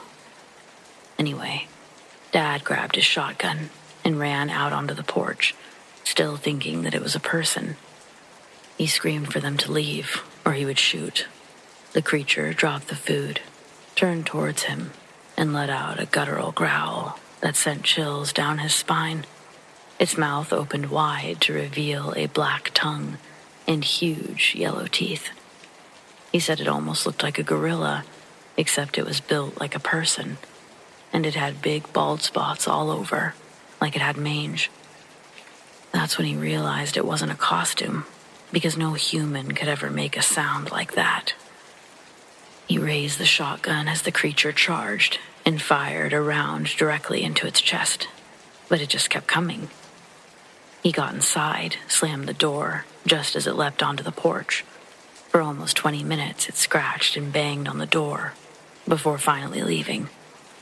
Dad called the police again, but knew better than to say they were being attacked by a monster. So he stuck with his costume story. They arrived a few minutes after the creature left, and only then did Dad go back outside. The officers didn't know what to make of the heavy doors, deep gashes, and splintered wood, but they took pictures and made a report. That happened the Sunday after Thanksgiving, and luckily, my parents replaced the door the following day because the creature came back more often after that, like it had a personal vendetta against my dad. So yeah, fast forward to my arrival, and they were pretty on edge by then, but they spent a lot of their retirement money on fixing that place up. They couldn't and still can't afford to move, so they didn't want to worry me. I really don't know what I thought when they first told me. It's such a wild story to take in, especially from your completely normal family, but any doubts I had were completely erased when I saw it for myself on Christmas Eve. It was just like they said. You just can't understand something like that until you've experienced it firsthand. We were opening presents and having a nice night when there was suddenly an awful banging on the side of the house. My mom sat staring into space. Dad hugged his shotgun, and I very quietly snuck a peek out the window. I wish so much that I hadn't, but I needed to know for sure. After 10 or 15 minutes, it left, and I didn't see it again. But I hated leaving my parents there like that. In the years since, they've started putting food right inside the tree line every few days. Sometimes it will eat and leave, and sometimes it'll disappear entirely for months at a time. But they still have the occasional attack, and I'm absolutely terrified of going back. They've gotten so used to it that they just keep insisting it's safe. But I just can't get on board with normalizing this insanity. I know I'll end up going in the end, but it makes me feel better to pretend I might not. And to finally get all of this off my chest, so thanks for listening. And Merry Christmas. Be safe out there, especially if you're traveling. Okay, I know this sounds really bah humbug for me to say, but I'm ready for this holiday season to end. The only thing I've gotten for Christmas so far is a creepy stalker, so I'm pretty much done. Every year I pick up a little extra money by operating the camera for Santa at the mall. It's extremely easy. The camera sits on a tripod, the kid sits on Santa, and I click the button. The end. Most customers don't even notice me, but this year, one man in particular noticed me way too much. Once Barb takes the customer's money, she sends the kid up to sit on Santa's lap while the parents usually circle like vultures to snap a picture from every angle. Some of them stand a little too close for comfort, but it's usually because I'm invisible, not because they're being creeps. Over the years, I've learned to ignore them right back. Well, a couple of days ago, a little girl was with Santa, and her father stood next to me as he took his pictures. I noticed him after taking my own, and we exchanged the customary polite smiles. But then he didn't move along. Instead, he introduced himself and wished me a Merry Christmas, which I cheerfully returned, only to have him launch into a story about the little girl being his niece. He kept stressing the word as if it were really important that I didn't think she was his daughter. I continued smiling politely, but then Rick went on to explain that he had to bring her to see Santa because his brother was in the hospital with cancer, and the girl's mother had died in childbirth. If that's true, my heart bleeds for the poor girl. But, in my experience, when someone begins blabbing their life story to a stranger in such detail, it's either because they are so overwhelmed that it spills out of them involuntarily, or because they want a pat on the back while you fawn over what a great person they are. Or, of course, it's all a complete lie, because some disgusting man wants to get in your pants. This genuinely felt like the latter. I'm 29, and this guy is pushing at least 50. He also reeked of cigarettes and looked like he hadn't showered in a couple weeks. The little girl, bless her little heart, didn't appear as if she was being cared for properly at all. Her face and clothes were dirty, her hair wasn't brushed, and my chest ached for her. I hated to see Barb give Santa the 30-second warning, but her uncle was creeping me the hell out, and if we let every kid talk as long as they wanted, we would never get to them all. He saw the signal too, and asked if I would have dinner with him after my shift. Not wanting to be overly rude, I simply said that my boyfriend and I already had plans, but that wasn't good enough. An angry look flashed across his face that let me know that he was definitely unstable and not just an awkward man with poor hygiene. He actually argued that I couldn't know who I would like more if I didn't give him a chance. I didn't even try to hide my look of disgust, but he was so lost in his fantasy world he didn't even notice. Thankfully, the mall security guard did. I hadn't even realized it, but I'd been moving backwards as Rick came closer to the point that he was now in front of my camera, and I was out in the customer's area. The little girl was finished with Santa and watching us from the exit aisle, and the next kid was waiting for me to take a picture. Once Mike got rid of the weirdo, I explained what happened to Barb, and while I was doing that, Mike came back to share his own concerns. Once they were out of earshot, Rick had told him that I was his girlfriend, and that he was trying to see what time my shift ended.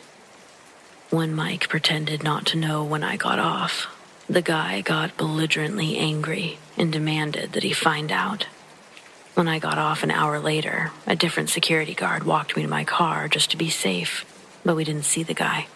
The next morning, Barb said that Rick had returned 10 minutes before closing and seemed to be looking for me, but left when I wasn't there. I was already freaking out, but then Rick showed up again around lunchtime. He said his niece hadn't been able to finish her wish list yet.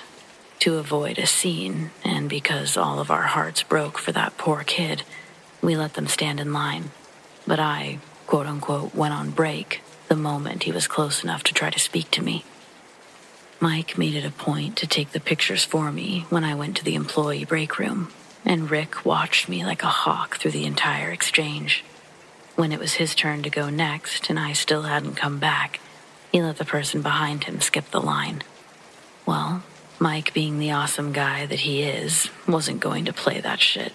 He very politely explained that I absolutely would not be returning while he was there, and that if he let one more person skip the line, they would be asked to leave and banned from returning.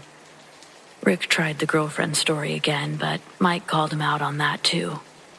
Then the crazy bastard tried to say that we were just going through a rough patch, but he was here to apologize, and if I only knew that, I would want to talk to him.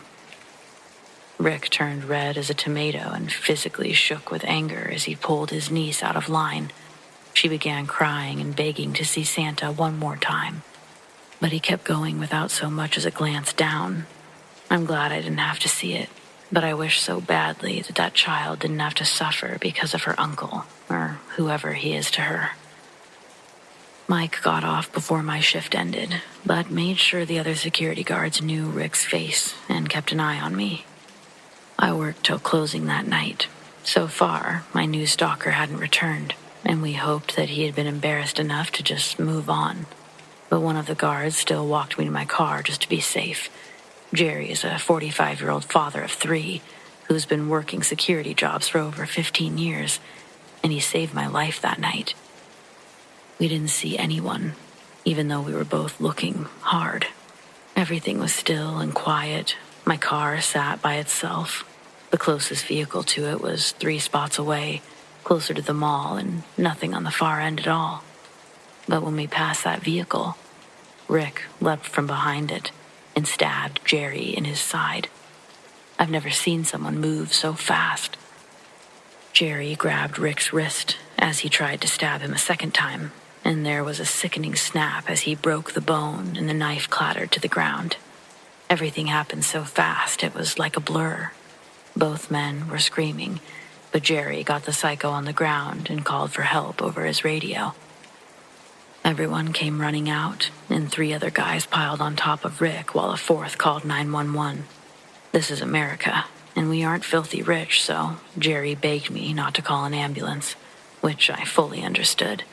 I drove him to the hospital myself, and thankfully he's going to make a full recovery. I'd never be able to live with myself if that sweet man died trying to save me. Needless to say, he's getting a fat Christmas ham as soon as I can get the nerve to leave my house again. Rick was obviously arrested, but we're still waiting to see exactly what that process will be. I'm trying really hard not to let this actually ruin my Christmas, but it's not easy. I told my boss that I couldn't work any more shifts this year, and she was very supportive. I don't know if I'll be able to do it next year or not. I guess time will tell. But anyway, thanks for listening. I hope you all have a Merry Christmas. Today I had lunch with an old friend from college, and our conversation gave me doubts about how I've handled Christmas with my daughter. She basically called me an asshole. I'm starting to worry that she was right, so I wanted to get more opinions. My 2 kids are 1 and 6, and I never let the 6-year-old believe in Santa. She's always known he isn't real. She still gets the same amount of presents and enjoys the same movies. She's just never sat on Santa's lap or wrote him letters. I've never thought of it as wrong or bad, only different. But now my friend is behaving as if I've robbed her of some childhood rite of passage. I could technically do things differently with my 1-year-old, but the mere thought of doing so terrifies me to my core. The reason I don't want my kids to believe in Santa is because of my own childhood experience, but maybe that isn't fair. I was a cliché, spoiled, only child, so Christmas was my favorite time of year. I always wrote Santa letters, left thank you cards with his milk and cookies, and tried to stay awake at night, but I inevitably fell asleep, except for 1 year. When I was 7, I woke up to see Santa coming through our back door. We didn't have a fireplace, so I assumed that's how things worked for kids without chimneys. I was bouncing with excitement, and he rushed over, urging me to be quiet, lest wake my parents. I clamped my hands over my mouth, not wanting to upset him, but I could barely contain myself. He sat on the couch and had me sit on his lap while he ate the cookies and read my thank you card. I remember thinking he smelled bad, but it wasn't enough to set off my alarm bells. Then, when I asked for my presents, he said that he forgot them in the sleigh and invited me to come pet his reindeer.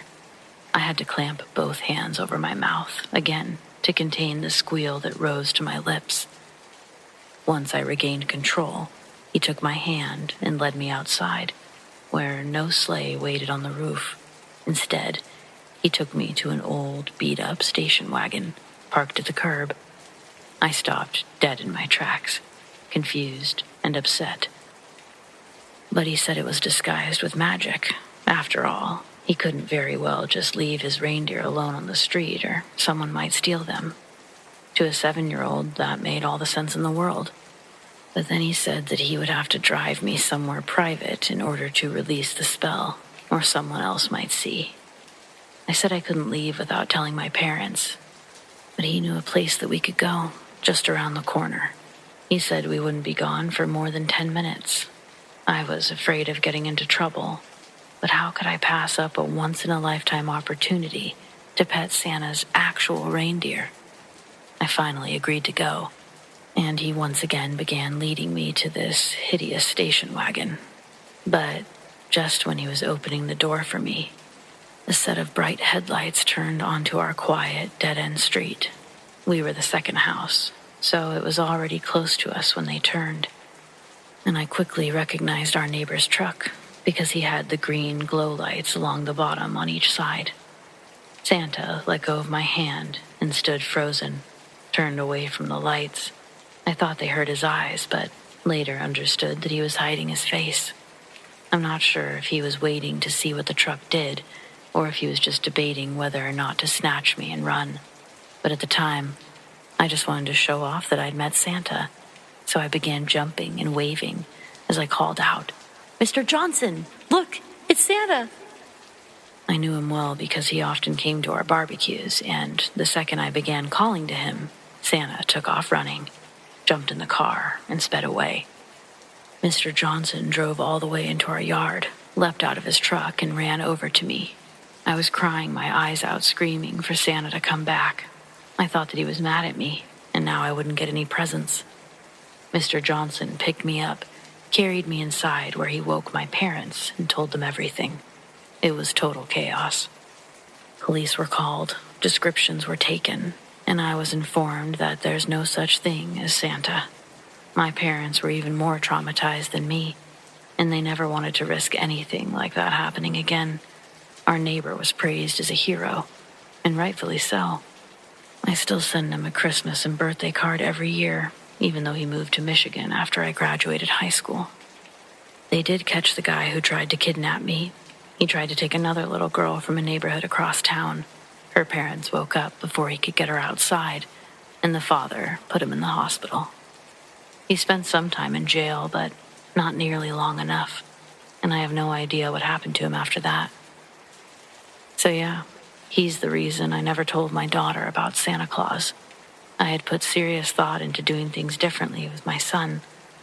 I've been seeing a therapist for 2 years now, and I've learned better coping techniques for my anxiety.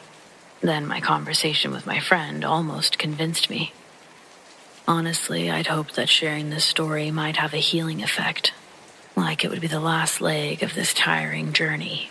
But I think it did the opposite. There should be no reason my son can't have the same magical holiday experience as my daughter. When it comes to all the things that make Christmas special, Santa is a pretty small piece of the equation. I still welcome and appreciate all opinions, but I may have made up my own mind. Well, thank you for reading anyway, and whatever traditions you celebrate at this time of year, I hope you have the happiest holiday yet. Here's one for the Yuletide log that we truly don't share enough when my family gathers to tell stories around Christmas time. Probably because the little fiasco almost got me taken away from my dad and put into foster care because of how negligent it made him look as a parent. And so here's the story of how I got to take a magical ride with Santa and one of his elves when they carjacked my dad's Jeep from a gas station parking lot in the early Christmas morning hours of 1994.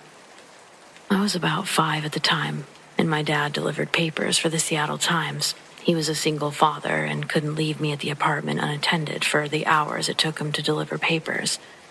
So he made me a small bed in the back of his Jeep. He rigged it up so that I was still seatbelted in, kind of like a hospital gurney, but homemade with only 3 straps to secure my hip area, chest, and legs. I could still turn and move, but I was secured in at the same time. Pretty ingenious technology. It would be his routine to get a coffee halfway through his deliveries when his favorite 7-Eleven was closest on his route. If I was awake, he'd get me a donut. Most of the time I'd be asleep though. That night, I was asleep. There was snow on the ground, and the temperatures were at their lowest during that part of the night. When my dad got to the 7-Eleven, he left the car on to keep the heater running for me without killing his already unreliable battery. He's never seen the person working behind the register, and while he's purchasing his coffee, she starts to put the moves on him, and they both begin to flirt back and forth.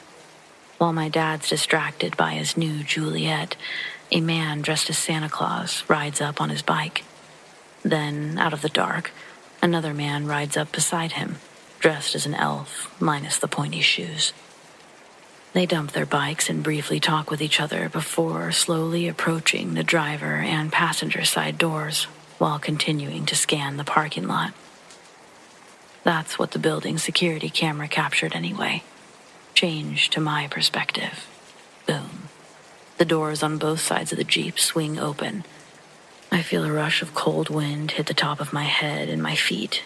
Then both doors slam shut, and I hear 2 unfamiliar voices laughing and frantically shouting profanities back and forth. I was quickly slid forward and then backward. I recognized the Jeep was going fast enough for me to feel pressed against the back seats. The harness my dad had built was really being put to the test because Santa drove like a bat out of hell. I woke up confused and scared. I was seeing Santa Claus behind the wheel, and it only furthered my confusion. I could only bend up a little, but it was clearly Santa that I was looking at. I could see even less of the elf, but he was also dressed the part. He was the same size as Santa, and in retrospect, it's funny that their size comparison was the first red flag of something being wrong. Probably still thinking I was dreaming, I go, "Santa?" The front seats get quiet real quick, and I watch his eyes meet mine in the rearview mirror, and he says, "What the fuck?" Then the elf turns and looks at me, then turns to Santa and starts cussing at him, calling him Wayne. I got squeezed and launched forward the 6 inches my harness allowed as the Jeep's brakes slammed. The tires skid to a stop, and the smell of burnt rubber when they open their doors flooded in, and I feel the rush of cold wind enter the vehicle. I hear the doors at my feet open and think Santa's going to unstrap me. Then the door at my head pops open, and I get a closer look at the elf. He's mid to late 30s, thick, bushy eyebrows, blue eyes, brown hair falling from his green, pointy hat. He looked at me and then up at Santa and says a few comments indicating that I may have a disability, and that's why I'm strapped into this contraption so tightly. They would actually be witnesses against my dad in his legal battle later on, telling the state I was leashed in the back of a Jeep like a dog. The men didn't know how to free me, so they unstrapped and pulled apart the actual sleeping board from the seats, with me still harnessed to it. They'd pull the whole thing out and leave me in the snow in some neighborhood by Lake Forest Park. I almost died of hypothermia. Nobody would have thought to look for me separate from the Jeep, let alone in some random neighborhood miles away.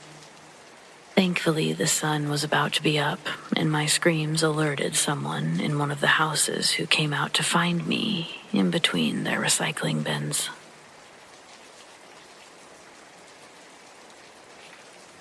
Let's take a journey back in time to when I was just a little kid. A memory that I tend to go back to every Christmas, whether I like it or not. Memories are fun that way. So I'll share with you a less than jolly time I had being part of the incredible Toys for Tots program. This is no knock to the program, by the way. Those folks made my Christmases less bleak, for real. Love them. That being said, just imagine stepping into an environment where the air literally crackles with anticipation, filled with that childlike laughter, and in this case, the irresistible aroma of freshly baked cookies. My mom was waiting in line for our cookies while I stood to the side, mesmerized by all the twinkling lights and vibrant decorations, all leading to an even grander area, a stage fit for none other than the jolliest man himself, Santa Claus. This was the first year I remember being excited to see Santa. I'd met him at the mall briefly the year before, but I wanted a redo. My mom told me that I'd seen him years before that too, but this year it felt like I was encountering a rock star. Finally, I was in line, eating my cookies and bouncing with excitement. Clearly, I wasn't the only one. Dozens of anxious kids squirmed with the same anticipation, all eagerly waiting our turn to perch on the big guy's lap and pour out our biggest wishes. I don't know if it was pure childhood imagination, but I swear, I saw an enchanting aura surrounding Santa. I remember thinking, this guy holds the key to happiness.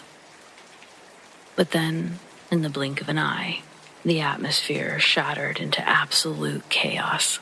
The once merry mood transformed into sheer pandemonium as Santa appeared to kneel over, clutching his chest. Santa just had a heart attack in front of dozens of kids.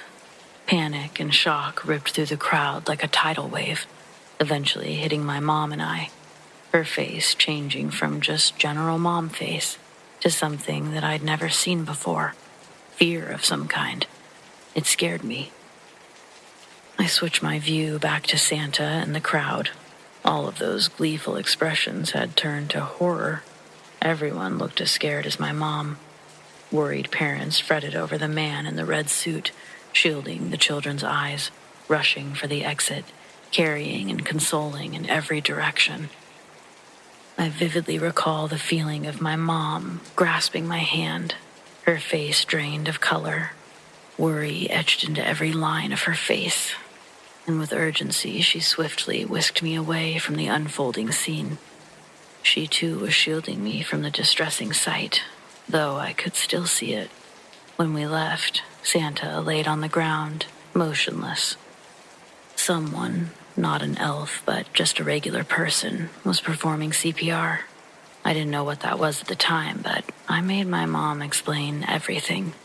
We left the parking lot in a hurry before the arrival of the ambulance. Yet the image of Santa clutching his chest, it lingered in my thoughts. So the question started.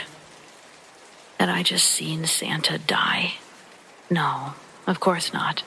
As my mom explained to me, every Santa that I'd ever encountered was merely a decoy, messengers of the true Santa Claus. I hadn't witnessed the final moments of Santa himself. Instead, I'd witnessed a messenger of Santa's experience a life-threatening emergency. My mom reminded me that night that being Santa is no easy task. As a child, I could accept that. I really didn't want to believe Santa had died. Despite the somber note attached to my story, the experience sort of ignited a newfound appreciation for the magic of Christmas when I was a child. Sure, that wore off when I found out the real magic of Christmas. Then the story was just sad. But for a while there, I truly believed that I had this inside scoop into Santa and his workshop of decoys. My boyfriend of 5 years has crushed on me probably 12 or 13 years. He was 2 grades below me, and he was a bad boy, while I was popular and was in honors classes, college-level courses.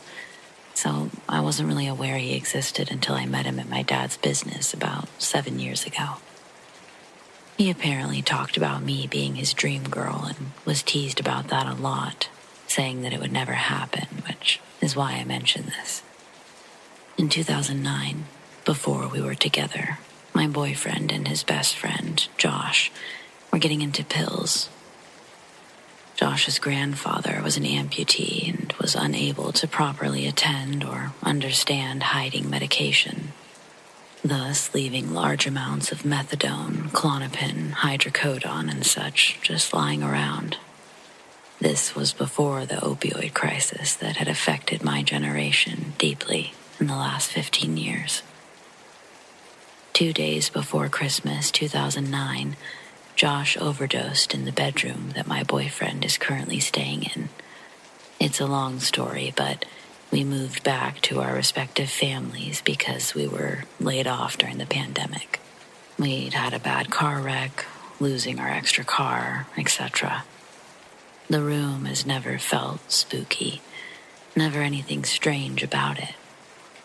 But I've had a few pranks pulled on me that we believe Josh does to basically congratulate my boyfriend on being with the woman he waited for.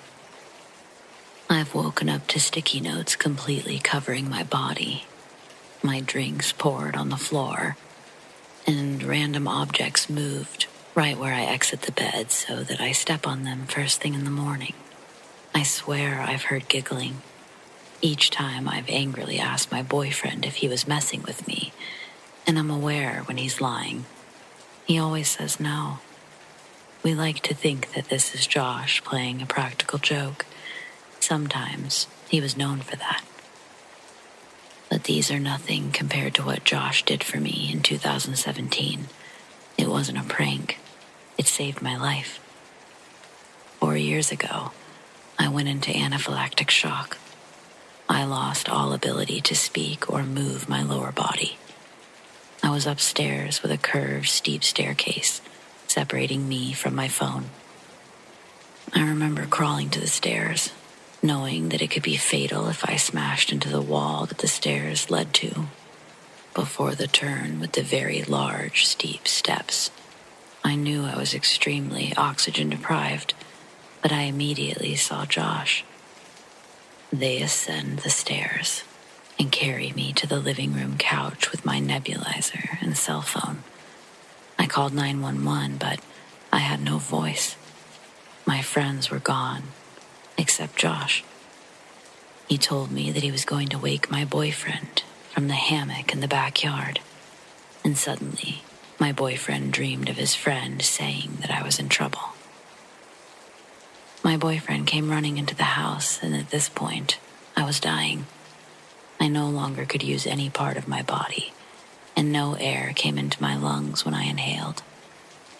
I remember thinking of my daughter and praying that her father would navigate my loss to her and keep memories of me alive. He actually died in a freak accident 8 months ago, so now I'm fulfilling that for him, but I digress. I struggled to remain conscious, but I was fading. My boyfriend saw the 911 operator on the phone and my sweaty blue body. He told them he didn't think I was breathing, and by some absolute miracle, there was an ambulance passing my neighborhood. The hospital and dispatch were 30 minutes away. This coincidence, plus my boyfriend's sudden premonition that I was hurt, saved my life. Josh and those EMTs saved my life. I remember the EMT asking my boyfriend if I had overdosed. I hadn't. And I thought of how Josh had died. I was blabbering on about dead people saving me after a large amount of epinephrine, so no wonder they thought I was high. The doctors and EMT were baffled at how I managed to get down those stairs, or even stay alive long enough to get help. I had one bruise on my leg that was tiny. That was it. And the worst headache I've ever had. Turns out, I'm allergic to the latex and spray paint. I just told them I slid down the stairs, but it's not how I remember it. The weird thing is, I'd never met Josh when he was alive. I don't know how I recognized him or hallucinated him, but he looked exactly like the pictures I've been shown. I've had a lot of paranormal encounters, but my run-in with Josh saved my life, and he never even knew me. So, thanks, Josh, for giving me more time on this earth, and I wish that we had met many years before. I do hope that he's resting peacefully, just periodically popping in to check on us.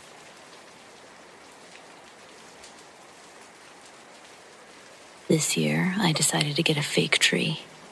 Normally, I get no tree, but I just bought a condo and it felt like it was right this year. I got a great deal on a 6-foot-tall one at Home Depot. It's lovely, looks great with the vaulted ceilings.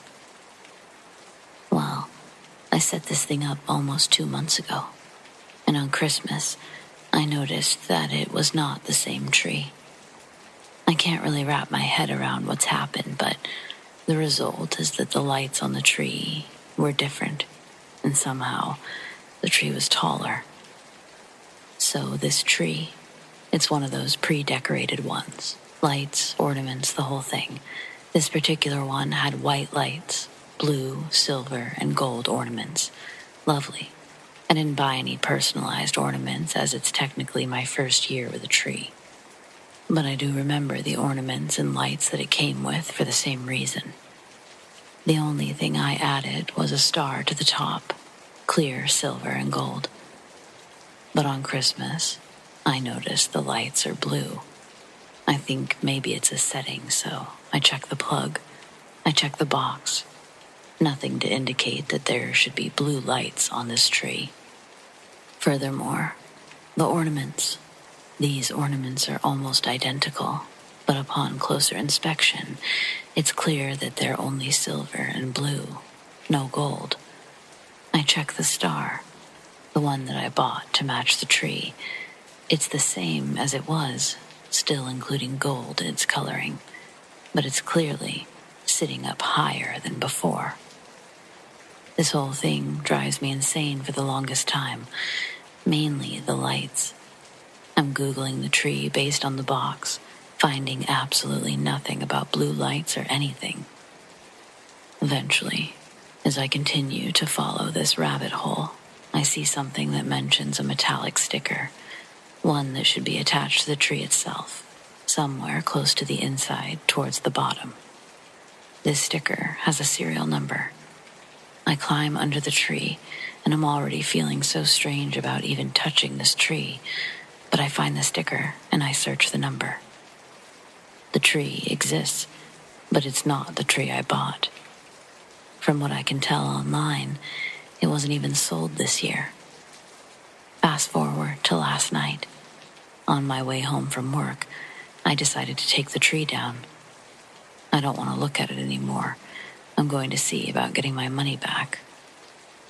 When I get home, the lights are back to white. The ornaments back to blue, silver, and gold. Serial number. The sticker, it's in the same spot, but now it matches that on the box. I almost felt like I had to have dreamt it, but my Google history matches, and there's still a photo on my phone of the other sticker with the other serial number. So, I have no idea what the fuck happened, but I'm going back to no Christmas trees.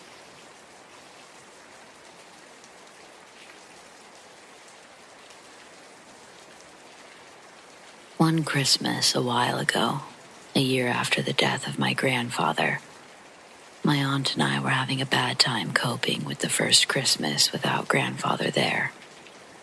We were both very depressed and had almost decided to pack in the entire holiday and let it pass us by. The night after our decision, I was woken up out of a dead sleep. I tried to figure out what it was that woke me, but after a few minutes, I decided I must have dreamed whatever it was. I settled in to try to get back to sleep. Just then, I smelled something I hadn't smelled in a long time. It was the smell of my grandmother's perfume. She'd died many years previously. The house we were living in, my grandmother had never been in, nor was there anything in that house to explain the smell of her perfume, which was so strong, it was like she was really there. After I smelled it, I was flooded with an overwhelming feeling of well-being, as if everything was going to be okay. I hunted around for the scent, but it faded as suddenly as it had appeared. Not being able to sleep, I went downstairs and I found my aunt doing the same thing. She had had the same experience that I had.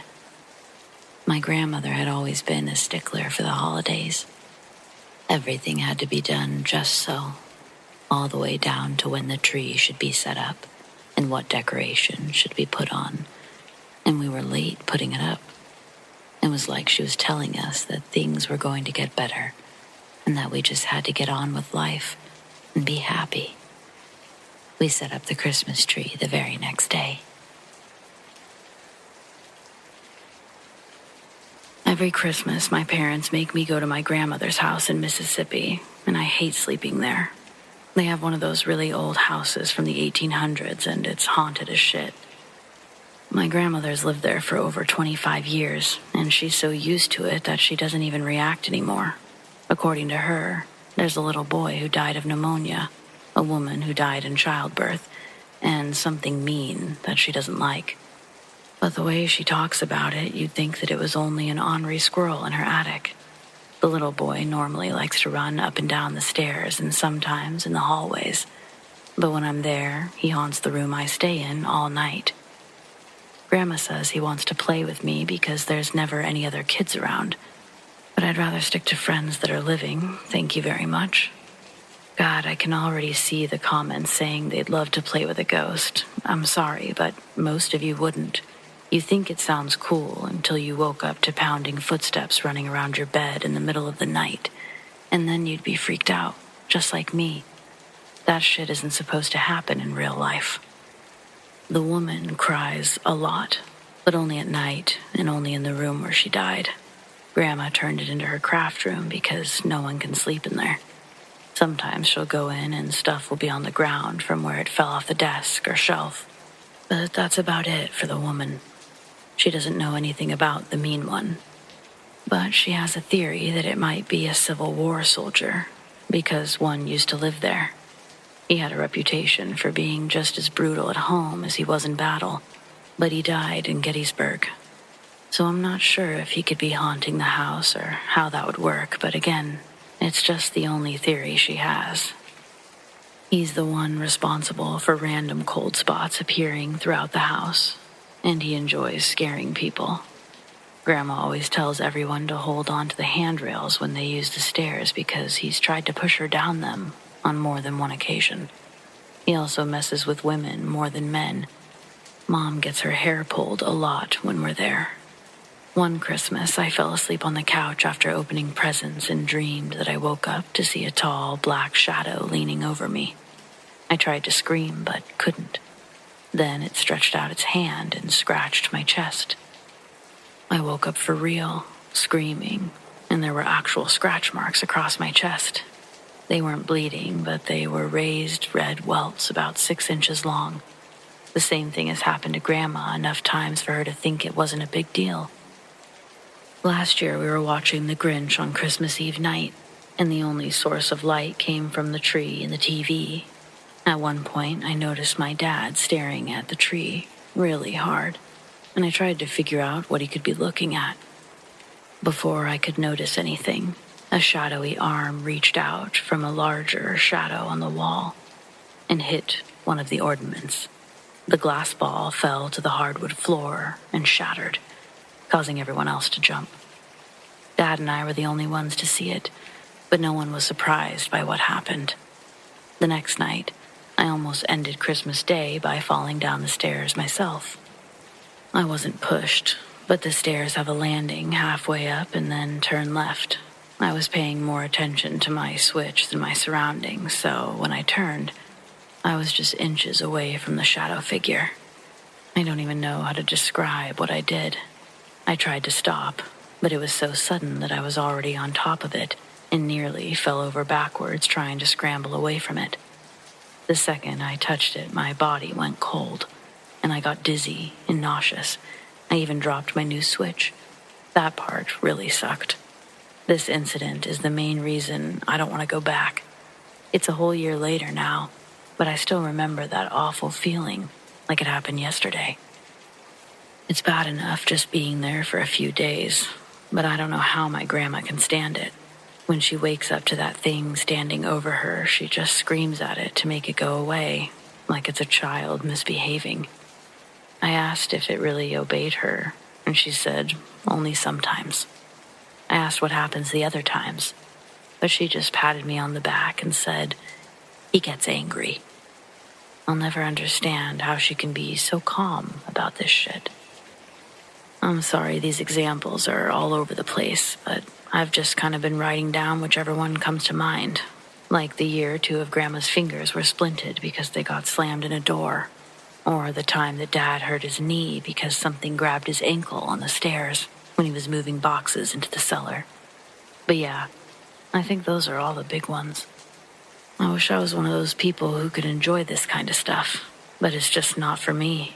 I love my grandma, but I wish that she would come to our house for the holidays every now and then. I'm gonna end up with PTSD from going to hers. Hell, that's if I don't already have it. Every time we come home, I still spend weeks jumping at every noise while I readjust to being safe. Though I should probably just be grateful that nothing has followed us back. Anyway, thanks for reading and Merry Christmas. May you all have a better one than I'm going to. It was already dark in the late afternoon when my brother and I arrived in the small town of Grand Rapids, Minnesota. It was December and bitterly cold. The reason for the visit was to spend Christmas with our grandma. She was well into her 90s, so it was reasonable to assume each holiday would be the last. As it happened, this one was. I'm the youngest of 4 brothers. At the time, I was living in Minneapolis. My parents also lived there, but they were splitting time between Minnesota and Arizona. Currently, they were in Phoenix and hadn't planned to return to Minnesota for the holidays. Knowing our grandma would be alone, I called my brother in Chicago and suggested that he grab me so we could head up north together, where our grandma had been staying at an assisted living center. The trip was uneventful, and we had a pleasant Christmas Eve doing puzzles and chatting with our grandma. As the night came to a close, we headed to our lodgings. My brother had made the accommodations beforehand. We'd be staying at the Rainbow Inn. The motel itself was unremarkable. It wasn't old, and it didn't appear to be foreboding from outside. Our room was clean and furnished with what you'd expect. Beds, a desk, some chairs, a television on a cabinet, a small bathroom. I'd call it your standard cookie-cutter roadside motel. The room was fairly small. 2 beds lay side by side, with the door at roughly the foot of one of the beds. This was the bed my brother selected. So mine was a little bit further away from the door, but only perhaps by 7 or 8 feet. The motel was mostly empty, probably due to the holiday and it being the dead of winter. After checking in, we headed down to the bar, which only had a couple of people in it. At the time, I was partial to White Russians, and I had one that evening as a nightcap. We finished our drinks and headed back to the room. We knew we had a long drive the next day. I was tired, got undressed, and flopped into my bed. My brother decided to watch TV. I wasn't interested, so I rolled over and closed my eyes. I don't remember when it started, but I want to say that it was only a few moments after I laid my head down. It was only this. The door handle suddenly began to shake, quite aggressively. I recall thinking this was strange because it didn't sound like someone had mistaken this room for theirs and simply tried to open the door. The handle was being deliberately, violently shaken. I sat up and looked out the door, and then my brother. After a couple of seconds, it stopped. We looked at each other, gave a collective shrug, and lay back down. Soon, the noise started up again. Now, I could understand someone after a few glasses of eggnog getting their room number wrong and trying to enter the door. But this was different. It was forceful.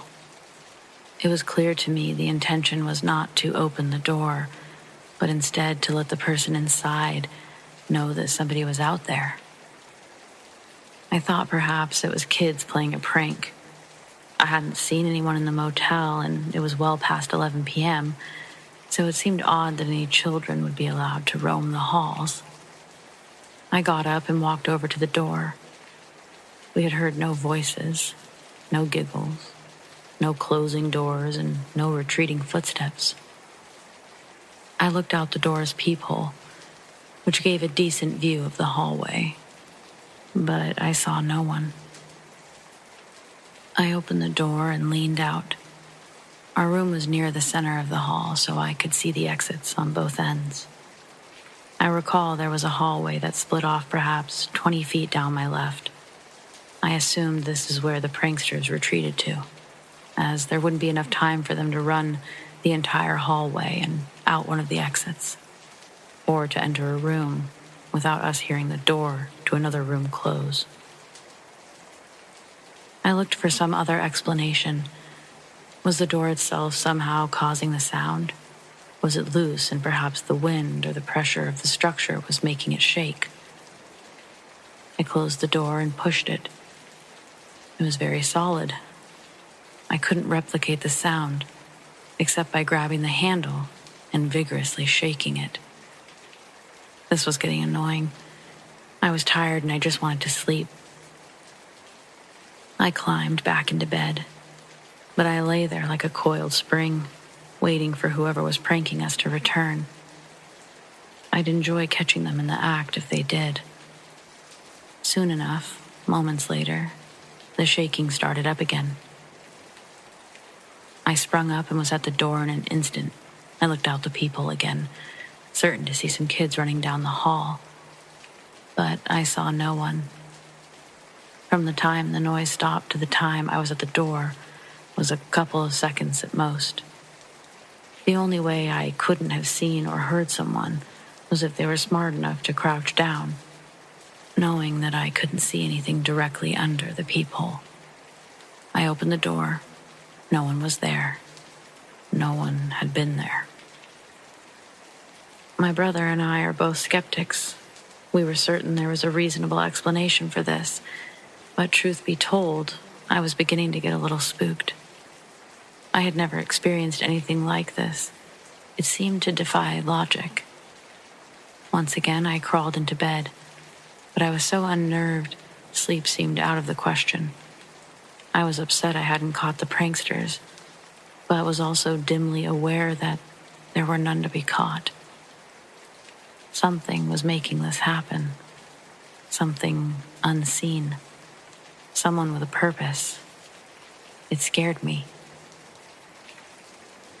I recall making a conscious decision to will the noise to stop. I closed my eyes tightly and focused on the thought. I don't want this to happen anymore. Enough. You've made your point. Whatever it might have been. Stop now. And it did. The door rattler didn't return. After a while, I relaxed a little. My brother shut off the TV and turned out the lights. The silence of the room was complete. However, as the night wore on, I found myself woken up by other noises. I could hear the door chain moving. I could hear other unidentifiable sounds at the door. I didn't hear the door handle again, but all through the night, I was subjected to the repeated sounds of the door being fiddled with in some manner. A pattern emerged. I'd hear a sound, become terrified, it would stop, and I'd drift off to sleep again. In the morning, my brother and I discussed what might have happened. All he would say was that we had visitors, and in the bright light of day, it all seemed a bit silly. What it might have been seemed not very important. I just wanted to go home. We checked out of the motel and got on the road. Several hours later, we approached Minneapolis, the skyline looming in the distance. Not long after that, my brother dropped me off at my apartment, and he carried on to Chicago. As I shifted back into my life, I placed the incident behind me, and aside from telling a few close friends, I simply moved on. A few months passed, and I went to visit my oldest brother, who was living in Arizona. Years before, he'd lived in Grand Rapids and knew the Rainbow Inn, although he'd never stayed there. I told him the story. All the while, he smiled at me as I related the story. It was a knowing smile that I at first mistook for disbelief. When I was done, he told me that our other brother, the one that I'd been with at the motel, had recently visited and related the same story to him. I did not know this. He said that our stories were essentially identical. I'd not spoken to him since he'd dropped me off at my apartment. The next thing he said chilled me. As I've mentioned, he'd lived in Grand Rapids years before and naturally was very familiar with the town. He told me the Rainbow Inn, the place I found so plain and average, had a history of hauntings. I assume he'd gotten this information from the locals he encountered while living there years ago. While my oldest brother likes to joke and tease, he is for the most part a stoic Midwesterner, not given to nonsense or deception. I believe him. Now, obviously, if I had been aware of this beforehand, and the events of that night had played out as they had, I'd no doubt believe that it was our imagination that were to blame. But the fact that this motel was so unassuming, the location so mundane, and the building so very unremarkable, leads me to believe that whatever happened that night was not something that had simply sprung from our imaginations. I'm still a skeptic. I like to think this could be explained without resorting to the supernatural. What I do know is this: it was real. It was terrifying, and I'll never forget this experience.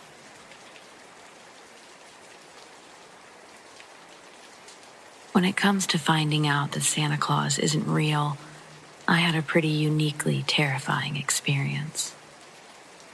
I loved Christmas. I mean, I still do, but as a child, I absolutely could not sleep on Christmas Eve. I tried to spy Santa a million times. I'd wait for my parents to go to bed and try to sneak out of my room. They'd catch me every time. Except one year, I got close. I was in second grade and young for my class, so 6 or 7 years old. I recall my best friend at school saying something like, I should pretend to be asleep, then my parents will go to sleep faster, so I could sneak out to meet Santa. It would be easier. Perfect. So Christmas Eve shows up. I'm riddled with angst, and I remember my friend's advice: pretend to be asleep. And so that's what I did. Before A Christmas Story was even over, I started to act sleepy. I don't know how great my acting skills were, but good enough to where my dad said he should just take me up to bed. I obliged and allowed myself to be carried. When my dad left the room, I think I waited just a few moments before getting out of bed to sit next to my door. I was listening for all the key indicators that the house was sleeping. What I remember is how long it took. Forever. I actually dozed off. When I woke up, the house noises had subsided. I figured my parents had been in their room for long enough and decided to make my move. Opening my door with such grace, I slid out of the doorway and started my way to the living room. A combo of tiptoeing and sliding until I eventually reached the couch. I dove into the couch, lifted the curtains, and then I sat wrapped in a blanket, peering out the window for Santa. It was snowing, and I could have sworn I heard sleigh bells, but I wasn't seeing anyone. I had a gut-wrenching thought. Maybe he'd already come. I squirmed out of the blankets and curtains, looked at the tree and the stockings.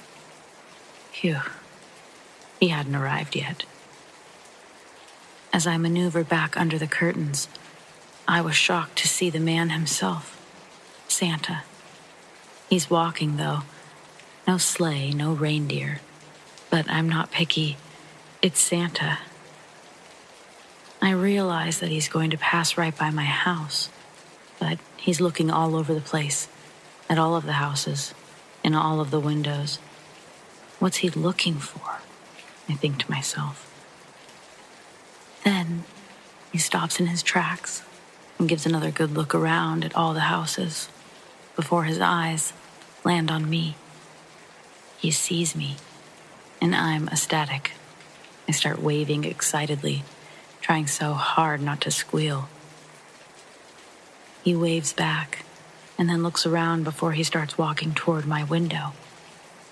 As he approaches, I notice that he's got a bag with him, and I assume it's full of presents. He mouths or whispers the phrase, "Do you want to come say hi to Santa, sweetie?" I shake my head yes, and he points to the front door. I leave the window to walk over to the door, where there's another long window that reaches the floor. I watch as Santa tries to open the door, but it's locked. I reach for the lock, unlocking the door. He tries again.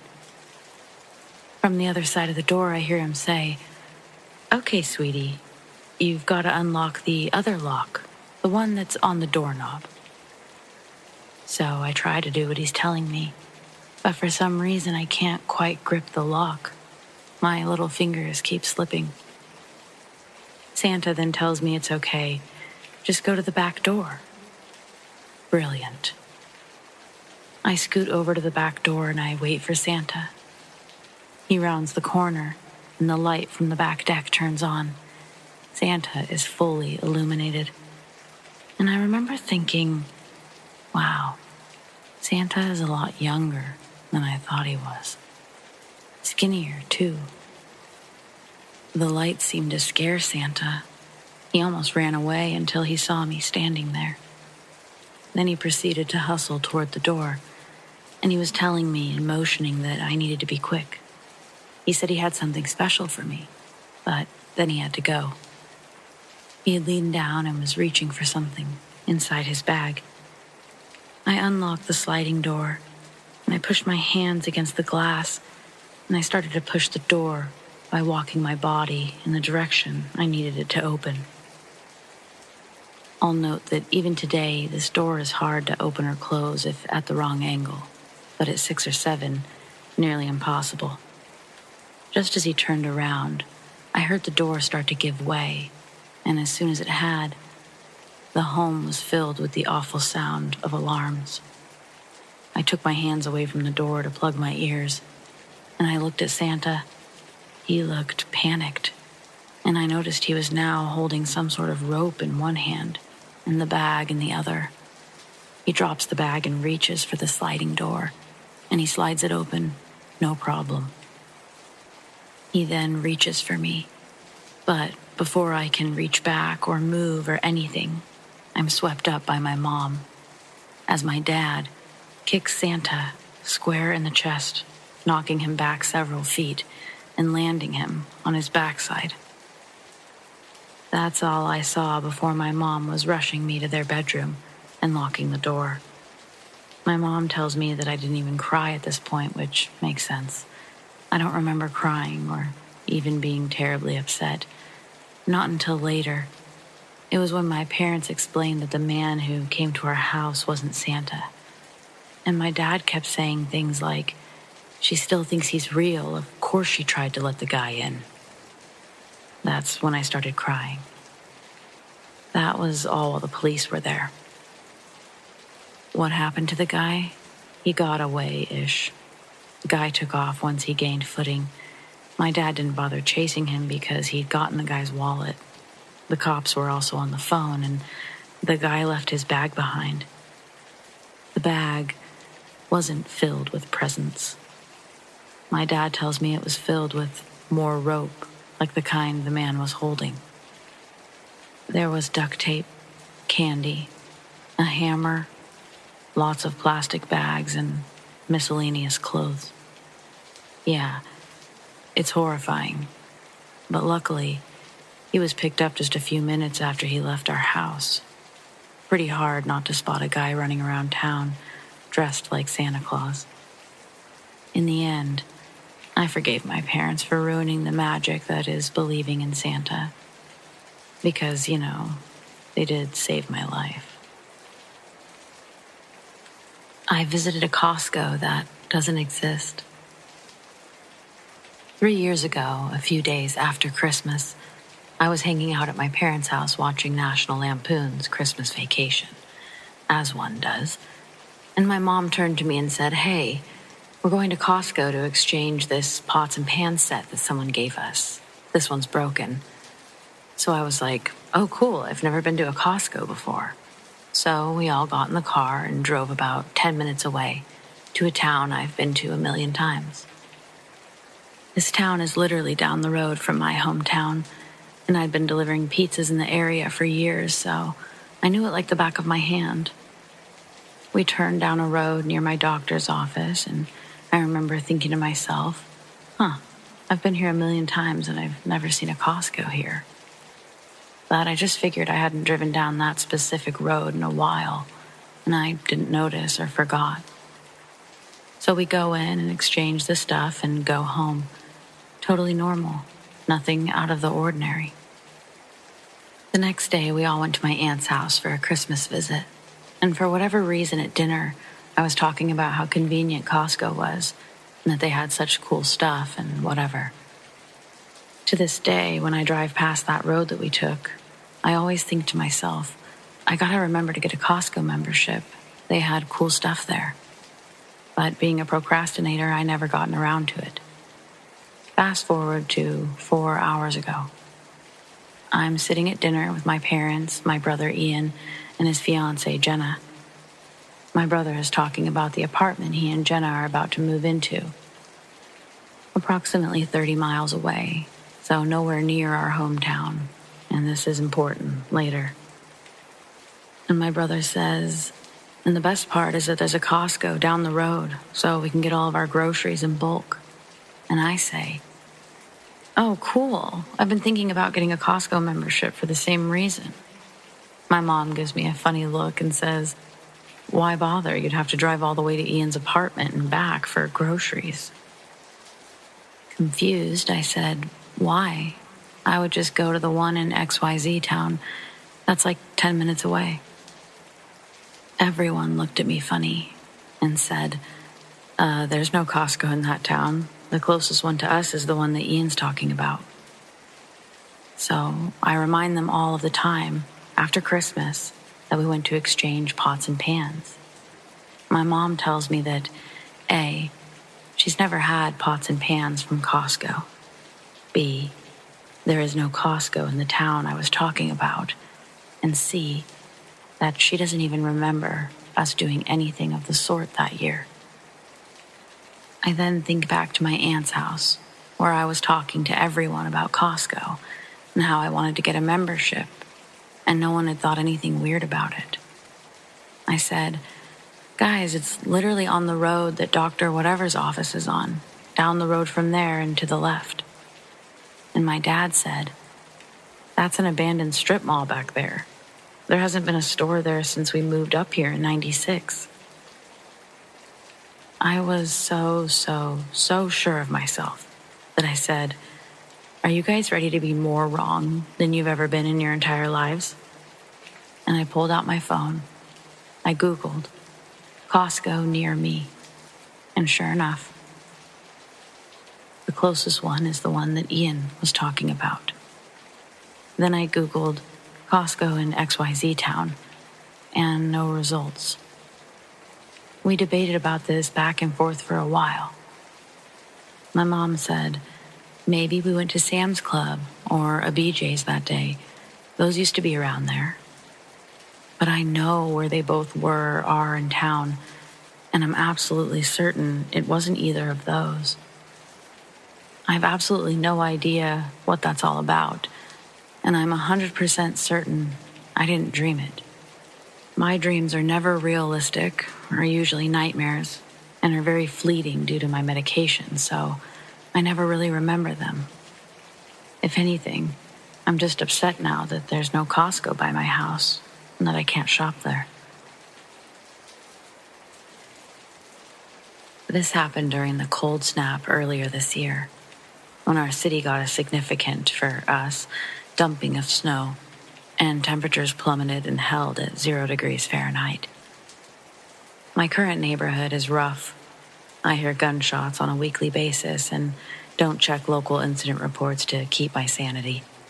So despite loving walks at night, since I'm a woman without a large dog, I never get to go. That was until the night of our blizzard. There was about 8 inches on the ground and the city was so underprepared they weren't bothering to plow the neighborhoods yet. Combined with the extreme temperatures, I figured it would be safe to go out, though I did call up a local friend. We had a great time and had that beautiful, sparkling, silent world pretty much completely to ourselves. Combined with the pandemic, no one was driving, literally. So when a white car with a dent on the back went past us, after my friend's feet couldn't take it anymore, and we were walking back, it was extremely noticeable. Closer to our respective houses, we parted ways. Only 3 more blocks to go for me. That's when the white car drove past me again from behind. Extremely slowly, but I just knew it wasn't only from the snow. I was on instant high alert and started sweating despite the cold.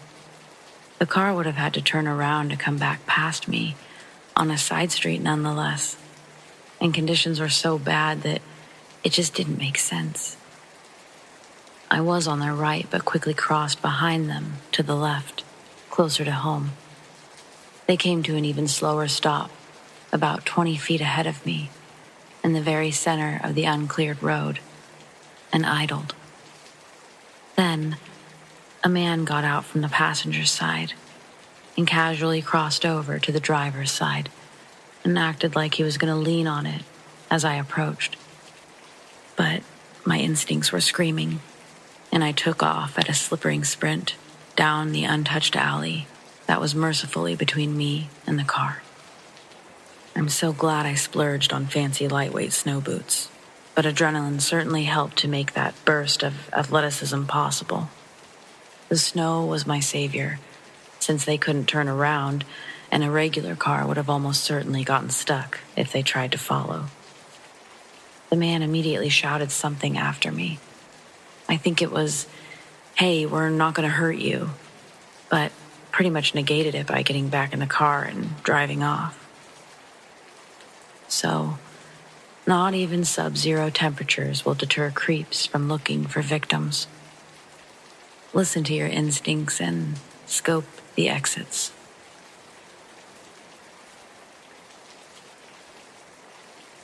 When I was younger, every year for Christmas, I would drive upstate to my aunt's house, along a stretch of highway. I cannot for the life of me remember the name of this road. All I know is it runs nearby Akron, New York, at some point. However, most of the drive is through rural areas with little to no towns nearby. So it was the dead of night, and my groggy self had gotten off a long shift, and I had to drag my ass to my aunt's house since my extended family was expecting me the following morning. Near halfway through the drive, I realized I was low on gas, which irritated me. My brother told me he had filled it up the day before, so he either forgot or was straight lying. I saw an archaic-looking sign for a gas station off the next road. It wasn't an official road sign, literally a pole with a slab of metal attached to it. Gas off next exit, or something along those lines, painted on it. That seemed a little sketchy, but people do the same thing with fruit stands on the highway, so whatever. I pulled off the next exit on some dilapidated country-ass road through dense woods. The whole thing was creepy and surreal. I kept expecting Leatherface to come running out of the trees with a chainsaw. Anyways, eventually I came to the gas station and realized quickly it hadn't been open for years. It was all rusted and the convenience store roof was caving in. The gas pumps had all been taken out as well. I pulled over next to it and checked my gauge. I would probably only make it another half mile before running out. So I called AAA, and they said they'd send a truck over. Now I played the waiting game. I left my engine on because when the headlights were off, everything was pitch black, and my paranoid self wasn't sitting next to an abandoned gas station in the middle of a forest in complete darkness. So most of the wait went uneventfully until I sensed movement around the side of the old store where my lights were pointed. I look up, but I didn't see anything more, so I looked back down at my phone. Then, over the sound of the night, I hear someone yell, "Hey, buddy, come here," in a demanding tone. I look up and I shit you not, there's a dude standing by the old store, looking towards me, illuminated by my headlights. He looked like a run-of-the-mill homeless guy. I was honestly spooked and figured he must have been squatting there. Still watching him, I rolled down my window and I yelled something like, "Yeah, what's up?" Still mentally crapping myself. I had my foot ready to floor it out of there at the first sight of trouble. "You got any change?" "No, I don't. Sorry, man." I look up at him. He has this kind of vacant expression and is standing stiff. Then I see more movement. There are heads, about 20 or so heads, peeking around the trees beyond the man that I'm talking to. I can't see them clearly at all, but they're definitely people. Literally just heads, staring in my direction from around the trees. I saw another guy beginning to walk from around the gas station, and then I turned around and sped off. I got as far away from that place as my tank could carry me, and I updated AAA on my location. The AAA driver came back over and filled me up, and I didn't say anything. But after he left, I wanted to call the cops, so I called the nearest town's sheriff department. They said they'd send a trooper over, and I gave them the location. When I got to my aunt's house, they called me back and said whoever was there was gone, but they could tell a large number of people had been living there for a while. Blankets, canned food, the usual. The whole situation still freaks me out. But frankly, I can consider myself lucky I'll always have such a creepy story to tell. I'm just glad nothing bad happened. Yeah, to the creepy dudes at the gas station, let's not meet. My husband, our children, and I have lived in the same home for almost 4 years now. The home was originally built in 1906. At the time this story takes place, we were remodeling our kitchen and bathroom. About 2 years ago, my little brother came to visit for a couple of weeks, around Christmas. He was sleeping in the living room, which is probably 50 feet away from our bedroom. The second night he was there, around 3:30 in the morning, I wake up to him shaking me and standing on my side of the bed with a Mountain Dew and a bottle of water. He scared the holy hell out of me. Freaked out, I asked him what in the actual funk he was doing. He said, "What do you mean? You asked me to bring these to you." Confused, I said, "Wait, what? No, I didn't." He said, "Yes, you did. You yelled across the house for me to bring these to you." I was a little confused, but thought maybe I was yelling in my sleep and dropped it. The next day, I yelled out to him from my room while folding laundry. I yelled for him multiple times, and he never came in there. So I went to him in the living room and was like, "Really, dude? I've been calling you for 5 minutes." And he said he couldn't hear me, which really made me question the other night. A couple of nights later, around the same time, I wake up to screaming. I jump out of bed and start running toward the screaming. As I get out of our room into the hallway, my little brother is standing outside my door, crying, hyperventilating. I started panicking, like, what's going on? And he tells me that he woke up to get something to drink, walked back to the living room, and when he laid back down on the couch, I was standing at the foot of the couch, just staring at him. He said, "Dude, what are you doing?" And the figure that looked like me didn't answer. So he said my name 3 more times and asked what I was doing again. And it still didn't answer, but instead threw her head forward and looked at him, and then turned to the right and ran into the den.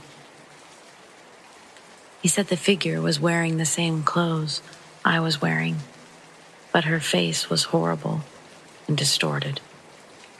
He was terrified and told me that he didn't want to stay at our house anymore. So he went to my mom's and stayed there for the rest of the time he was here. Now, nothing has ever happened to me in my house. My kids said some things have happened to them, but I just chalked it up to kids being kids. Until the other night, I was home alone and decided to take a bath.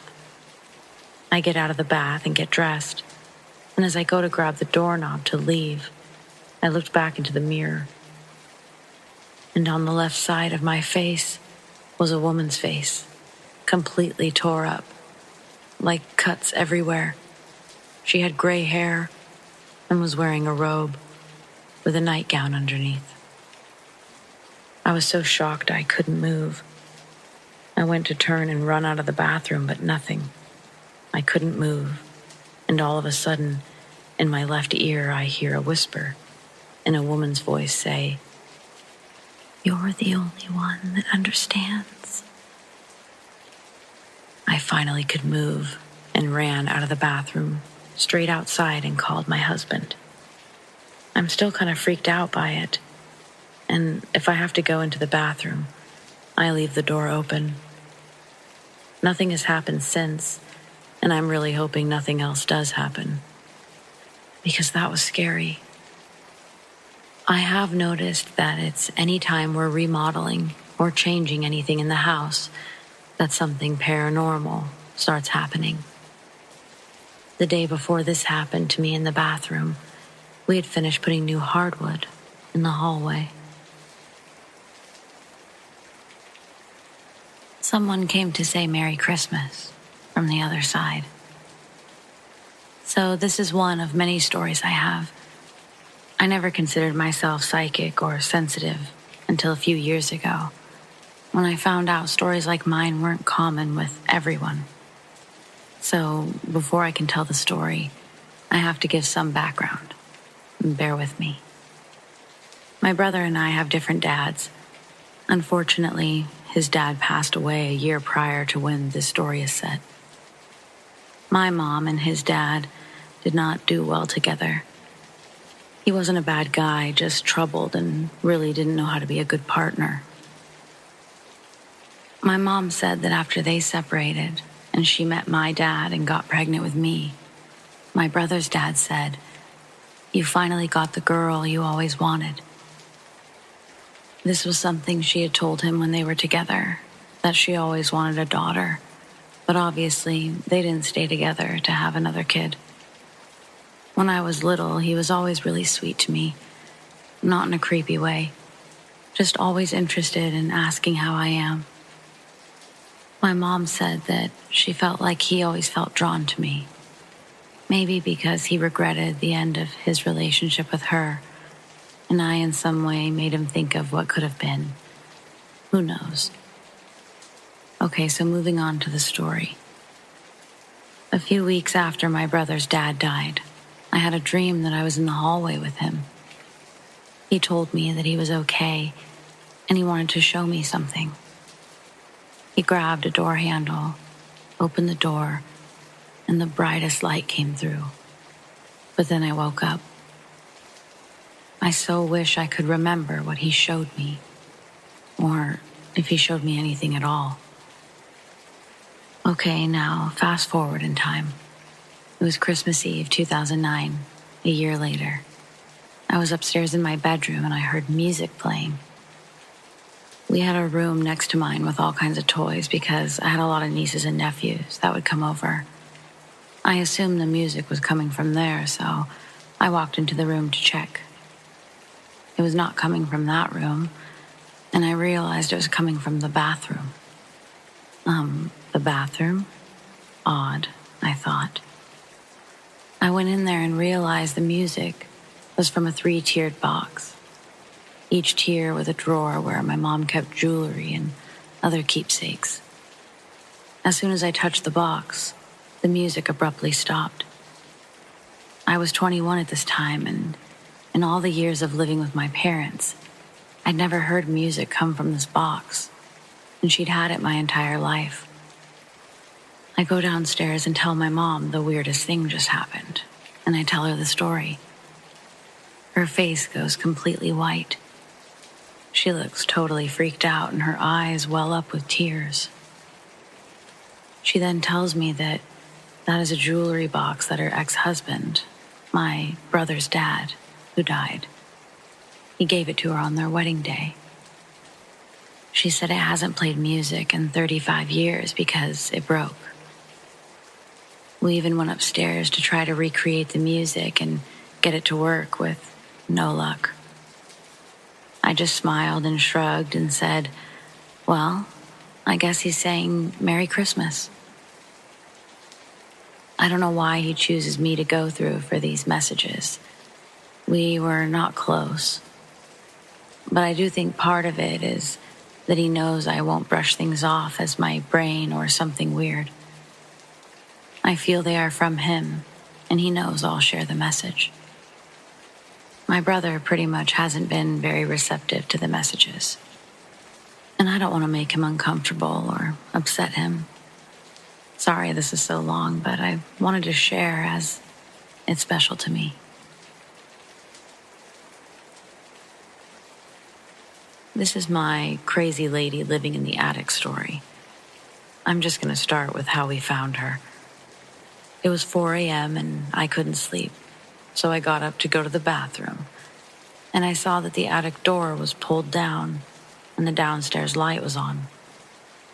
I stayed in my room, and the second I heard the attic door close, I opened the door to find no one there.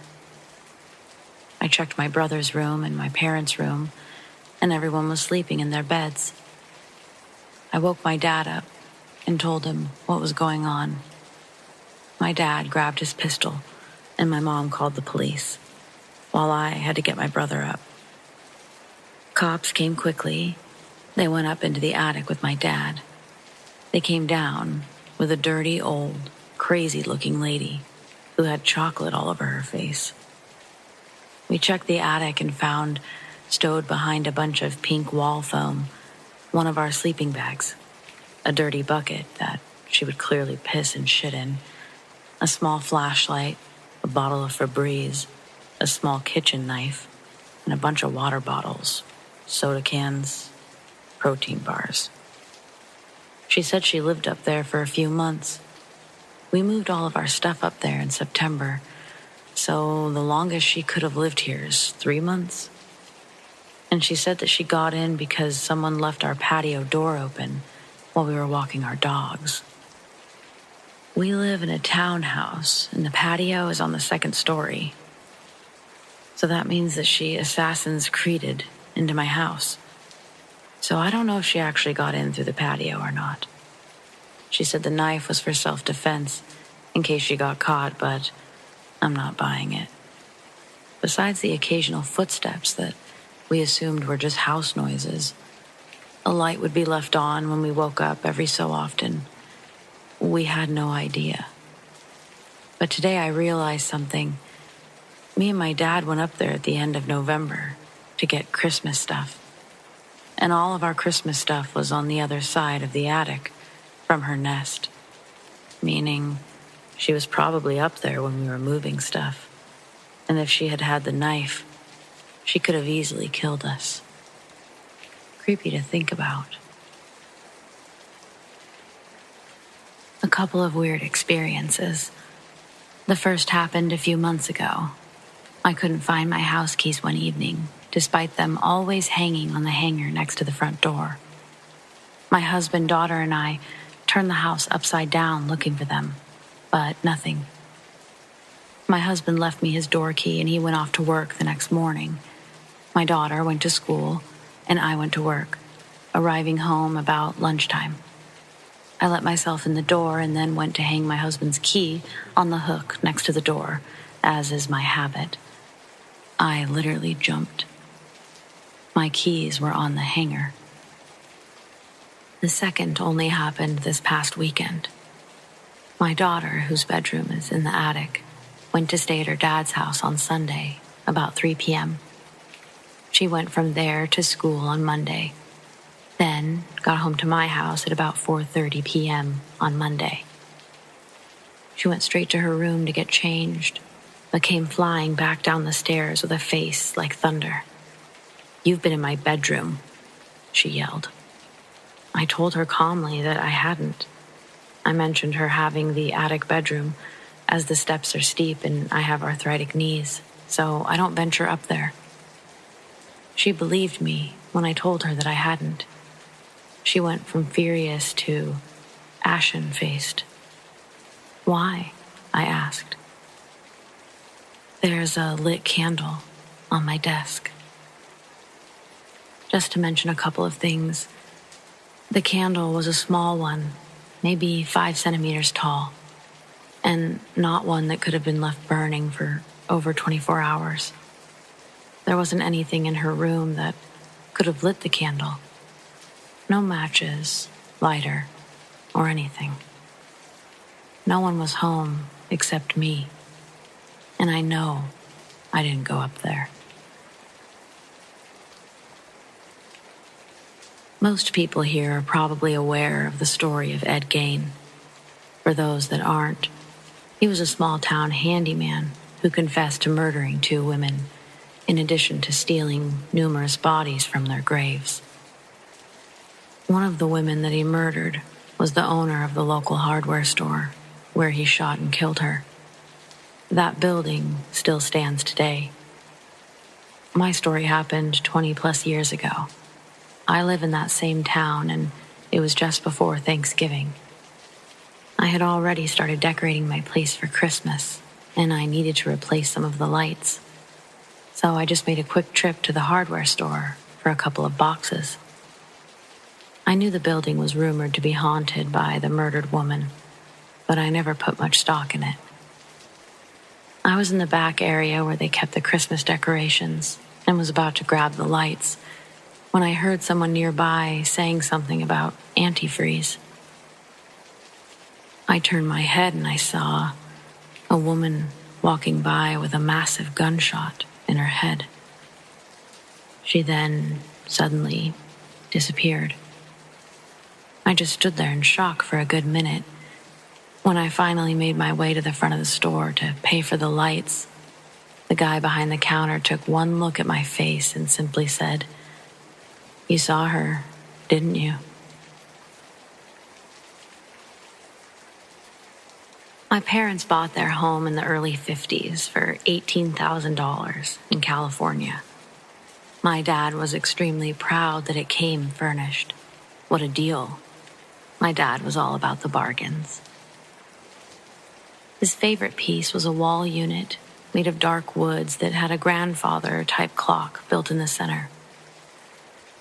My dad babied that unit as if it were a family member, cleaning and polishing it regularly, even talking to it. Don't misunderstand, he was brilliant. A microelectronic engineer, a genius, really. But fast forward to 1992, 2 days before Christmas, he suddenly dies of a massive heart attack, his second, in the living room. My mom grieves horribly for a very long time. We began talking to her about redecorating, using her inheritance from my dad to make the home her own. She finally agreed, and soon after, the house was filled with workers.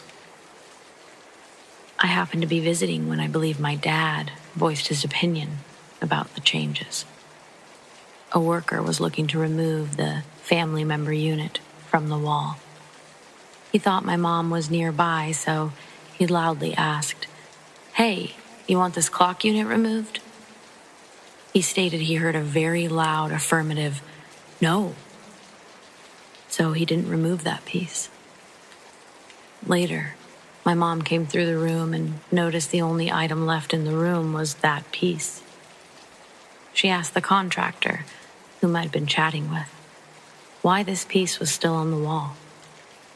He left to speak with his workers, came back and said, "My guy said that you said no very loudly.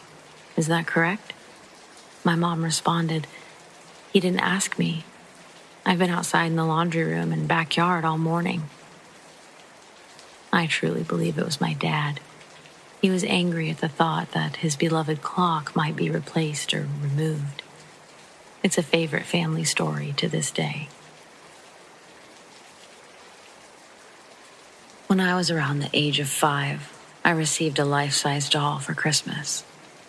On the box, the doll was called the Wispy Walker doll. It was about the same height as me, with blonde hair and overalls. The strangest part about this gift was that no one could recall who got me this doll, as it was labeled from Santa. Even years later, when I asked my family who got me the doll, no one could remember who. I instantly did not like the doll because it freaked me out.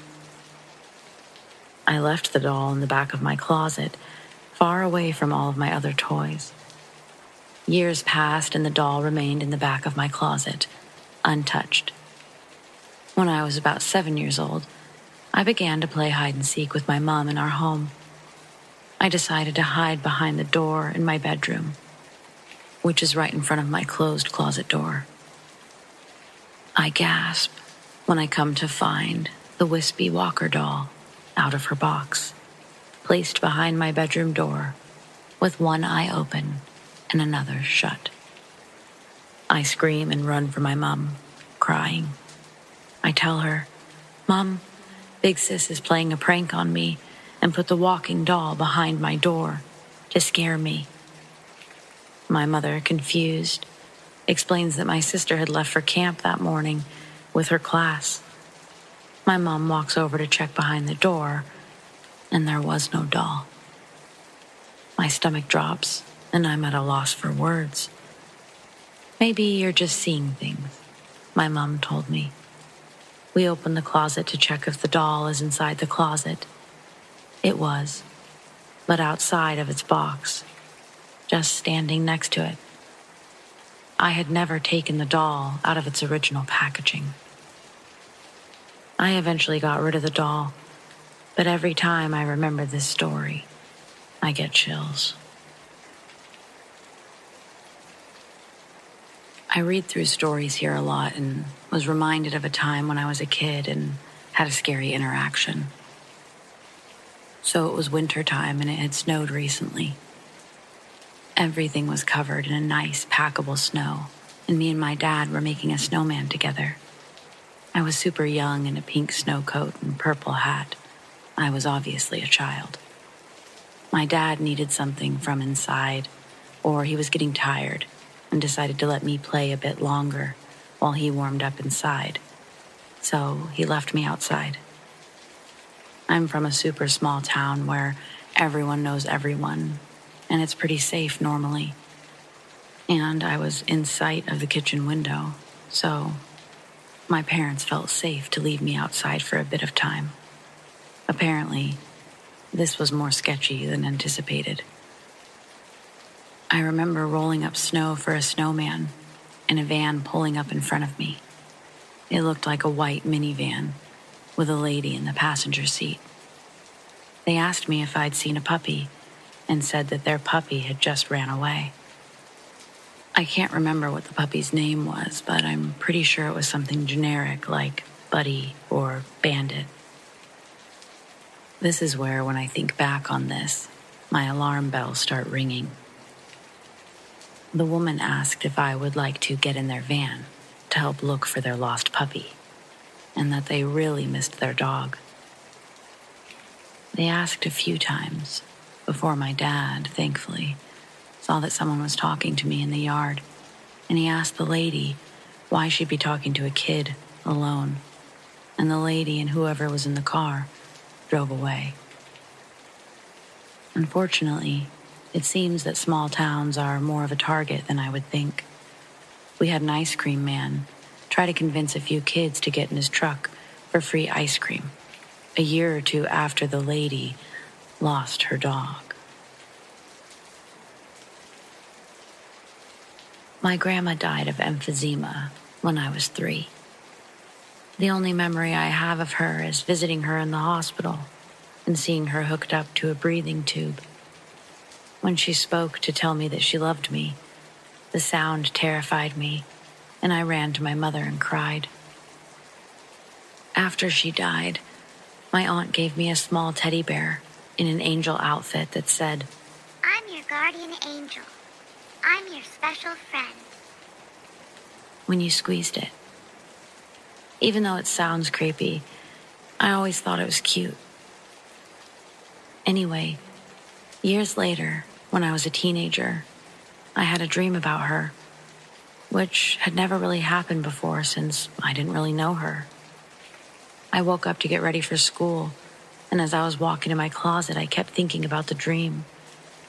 The left side of the closet had my clothes hanging, and the right side was filled with old boxes of stuff like holiday decorations and other random stuff. As soon as I open the door to the closet, I hear, "I'm your guardian angel. I'm your special friend." I froze. I didn't even know the bear was in the boxes. I'd honestly forgotten about it. No one had touched those boxes for months.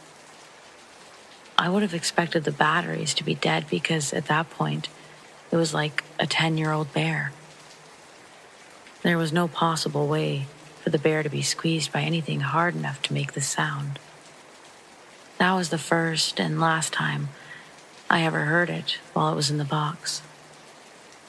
Right after I saw her in my dream.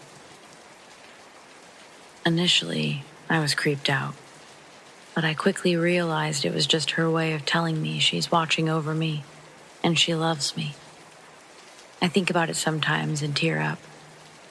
It's the only unexplained thing that's ever happened to me, and I'm glad it was a positive one.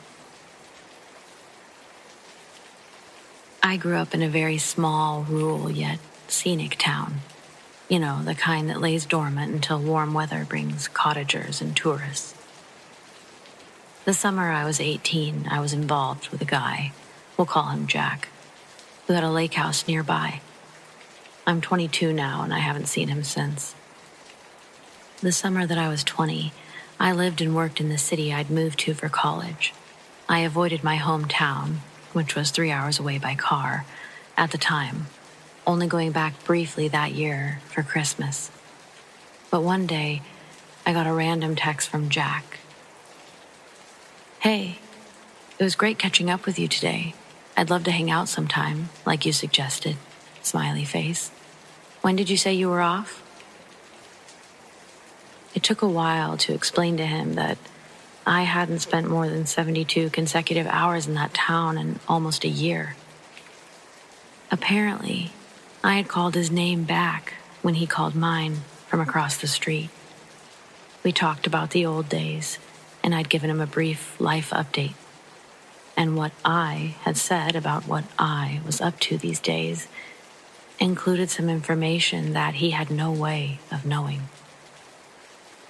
For the record, this wasn't the only time someone claimed to have seen me in my hometown while I was gone.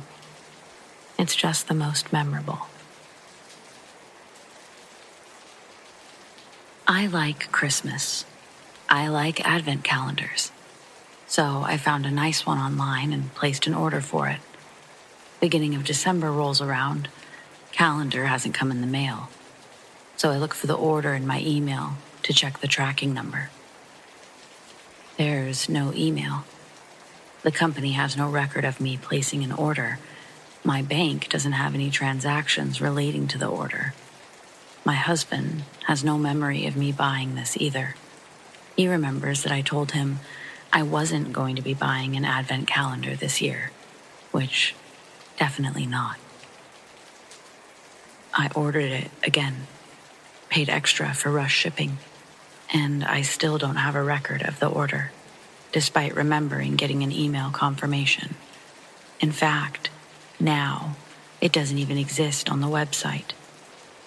I've scoured all of my records and pretty much I just need to accept I'm not going to have an advent calendar this year. Because mine got lost in the Matrix twice. Back in 1996, I got a tent house for Christmas. Basically, it's a plastic sheet with windows cut into it, held up by a frame. I used to play in it a lot, and in the end, my mom had to take it out of my bedroom because she would find me playing in it at 2 a.m. One morning, while my mom was giving me breakfast, I told her about the little boy that lived in the tent house. I told her how we would play at night and how he would get angry if I tried to sleep. So my mom, being pretty creeped out, took the tent house down and she put it in the garden, and I never spoke about him again. So basically a child's imagination. A funky tent house is easily explained, right? Well, in 2017, I was house-sitting while she was away. In the early hours on a Wednesday morning, I woke up a bit groggy in my old bedroom. I stood in front of the window, looking out to the garden, and for a moment, in the darkness, I'm sure I saw a little boy waving from the garden. I put it down as tiredness or anything else, as I was rather spooked. The following day, I go into the garden to smoke, last night's thoughts still running around in my head. And in the corner of the garden, under trash bags and gardening tools, was my old tent house. Several years ago, I was at my cousin's house for a Christmas party. She and her husband host one every year for his family on Christmas Eve. And it's basically a tradition that I show up and that I stick around to help clean up. And then we watch Griswold's Christmas Vacation before I make the drive to my parents' house, which was about an hour from where they lived. My cousin's property sat on a greenbelt, basically just woods and wetlands behind their house. It's like a protected area where no one was able to build anything on, but you were able to enjoy it for what it was. I'd only ever explored the area when walking our dogs out there during the day. We would normally walk through the man-made trails until those turned into mush, and we'd have to head back the way we came. The houses around their home were pretty spread out from one another. So where it's possible to see someone, I never had. Not until that Christmas Eve, 6 years ago. We'd finished cleaning, watching the movie, and I knew I had to leave soon if I didn't want to physically fall asleep while driving to my parents'. Before doing so, I knew I also needed to take my dog out. I asked my cousin's husband to go with me, but he was half asleep on the couch, just telling me to stick to the backyard area and I'd be fine.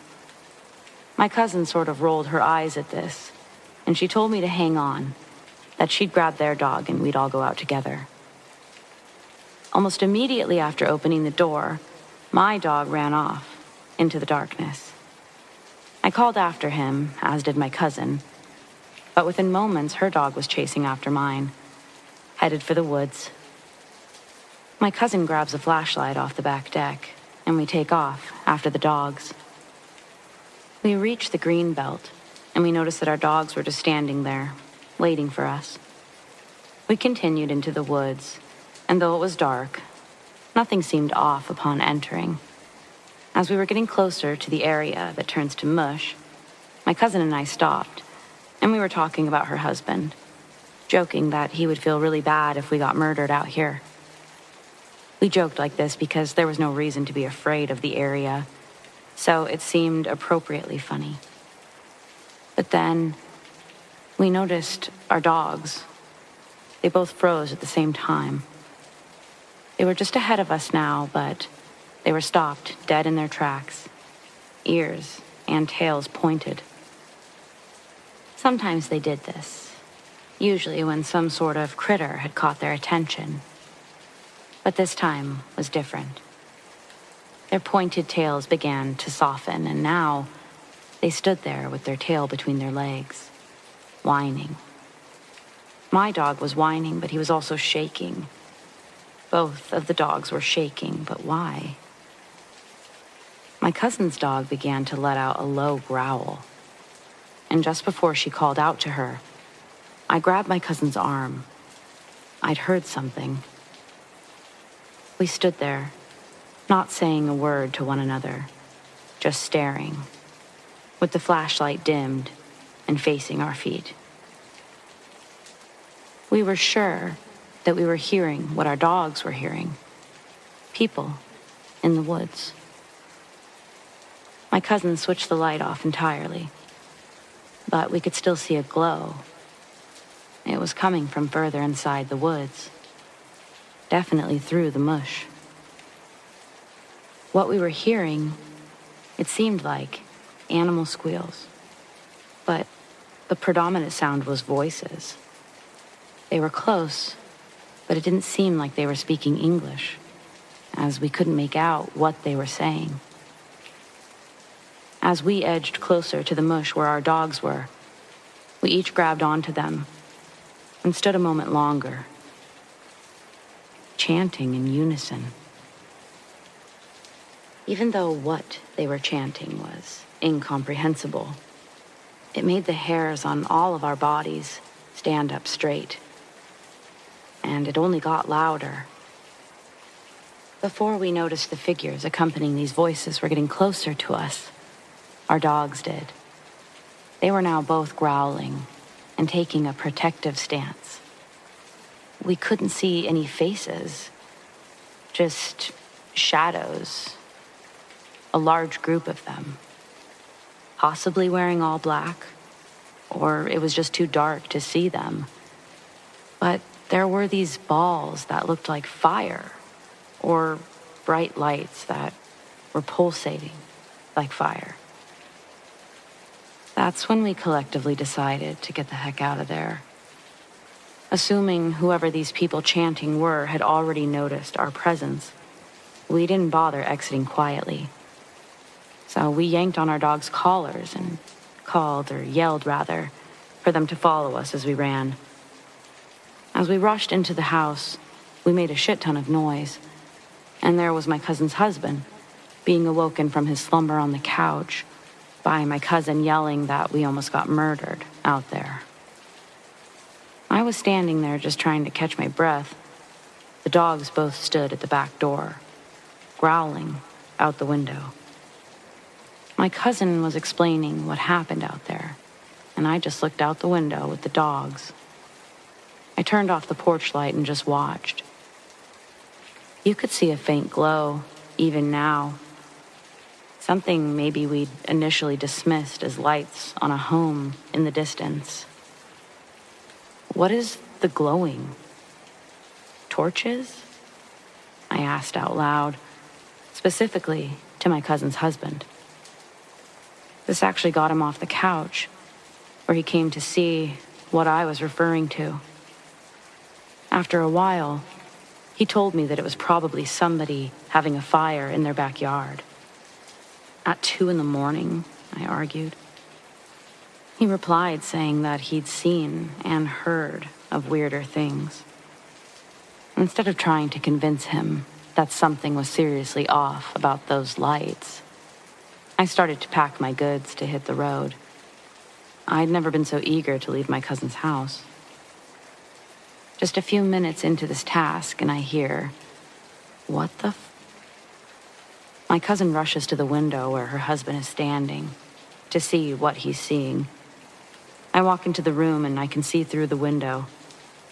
Now lining a portion of the green belt are 6, 7, 8 torches.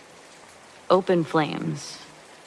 They appear to be being held by someone because they're not touching the ground. My cousin's husband runs off. I can only assume to grab a gun or something. But my cousin doesn't move. She gestures for me to come closer to look. Do you see any faces? Like, do you think they're wearing masks or something? I honestly didn't know. I couldn't see very well at all, but I wasn't sure it mattered what they were wearing. Isn't this trespassing? I asked it out loud even though I thought I knew the answer, and I suggested that we call the cops. We don't need the cops. These people just need to get the f*** off our property. My cousin's husband made his way to the back door. He had a shotgun in his hand. As he opened the back door, the torches or lights extinguished simultaneously.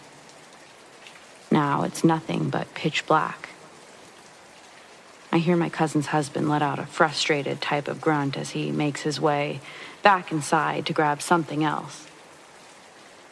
He appears again with several lights in his hands. I have no idea what he's about to do, but I need to get on the road. I'm telling my cousin that I'm going to continue packing as I need to hit the road.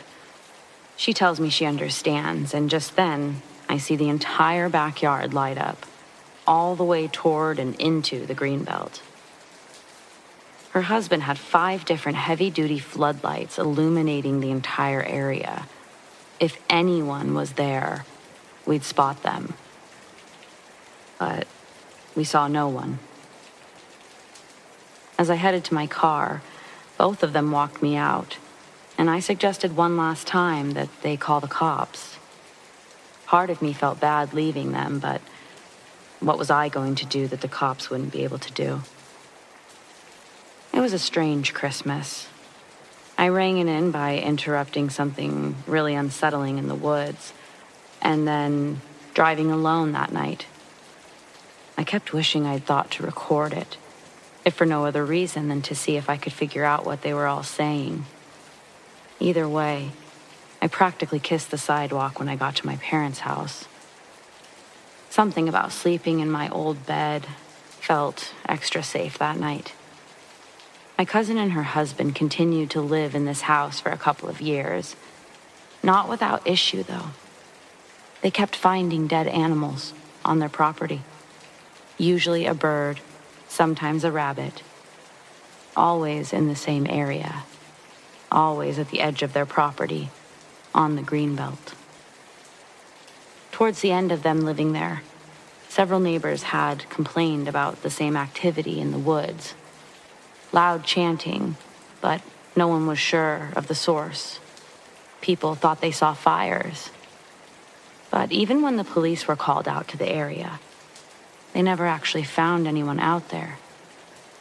This made my cousin and my husband uneasy, knowing that it wasn't one of their neighbors or their kids messing around, and that the police were clueless. They decided to put the house up for sale, and it sold quickly. They were surprised, but I was surprised it took them so long to make that choice. That experience ruined our Christmas tradition for a good 2 years because I refused to go back there. It's like what we saw, what I felt out there, it was far from normal. My brother has shared this story a few times, more than a few times. He's usually the one to bring it up every Christmas. I was a bit younger than him, as it was in 2003. He was 16 at the time, but I was 11. It always made me feel a bit unsettled, and the rest of my family, too. Whenever he would bring it up, my mom would give him that look, and my grandparents, well, they would tell him to stop talking about the weird stuff. But it was weird, and it should have been talked about. Or at least, I understood why my brother would want to talk about it. So here it is. Christmas Day, 2003. It's myself, my brother, my mom, my dad, and my grandparents. We'd finished dinner, but we were still at the table. The adults playing cribbage at one end, while my brother and I had started a speed tournament at the other end of the table. In my brother's version of the story, nothing weird happens yet. But for me, while in the middle of a game of speed, I just stopped playing.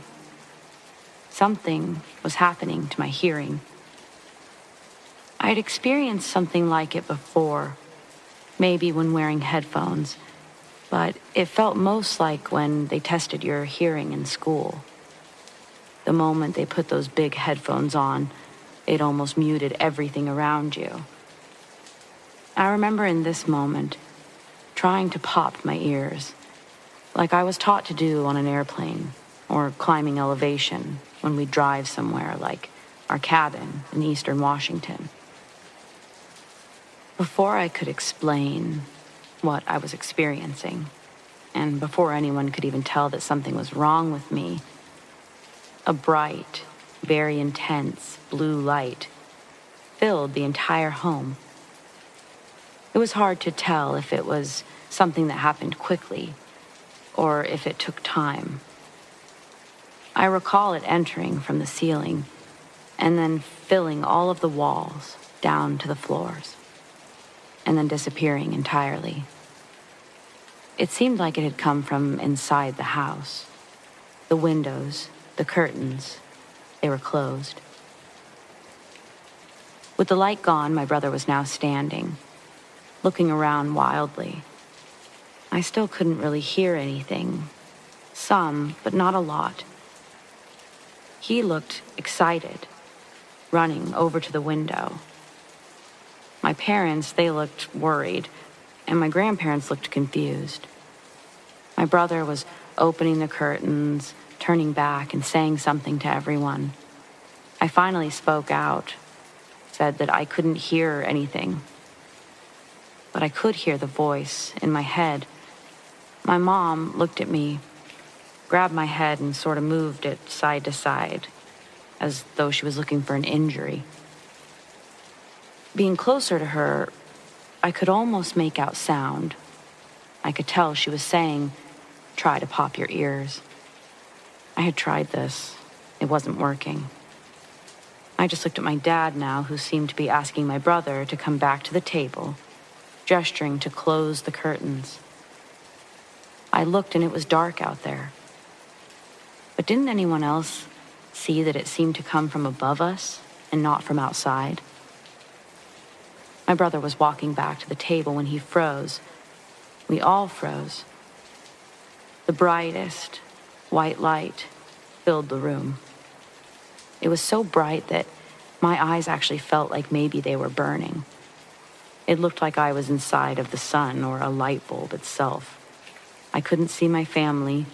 I couldn't see anything directly in front of me, or to the side. And then I could. Everything was back to normal. The lighting, we were all sort of looking around. Being 11 at the time, I don't know how long we all talked about it that night, but we certainly didn't have any answers or resolution by the time we moved on to dessert. My brother especially couldn't let it go. He was sure that my dad or grandpa had some sort of theories. While talking about it, my mom said that she'd seen what I'd seen. A light from the ceiling make its way down. My dad didn't think anything of it, and my grandparents assumed it was coming from outside. Could have been Christmas lights, my grandpa actually said. My brother said that we were all wrong, that it was coming through all of the walls, through the ceiling, through us. He said he saw the light fixate on the area of the garage where my dad keeps his guns. Not the ones that he uses, but the ones that he collects. He told my dad that he didn't believe him. He thought that he'd seen it stop and scan there too. I remember that being the end of it for that year, though. My dad basically shutting my brother down, saying that he had a wild imagination and that it was just a couple of flashes of light. Well, there was a woman my brother ended up doing some contracting work for several years later. She lived in the same area that we grew up. And when I say that my brother didn't let go of this, I mean it. So him being him somehow got to talking to this woman about our Christmas in 2003. Not only did she know what my brother was talking about, but told him that while all she saw were 2 flashes of light, her daughter had come running in from outside, saying that she'd seen a bright blue light, almost like a laser, just scanning the whole property, the whole house.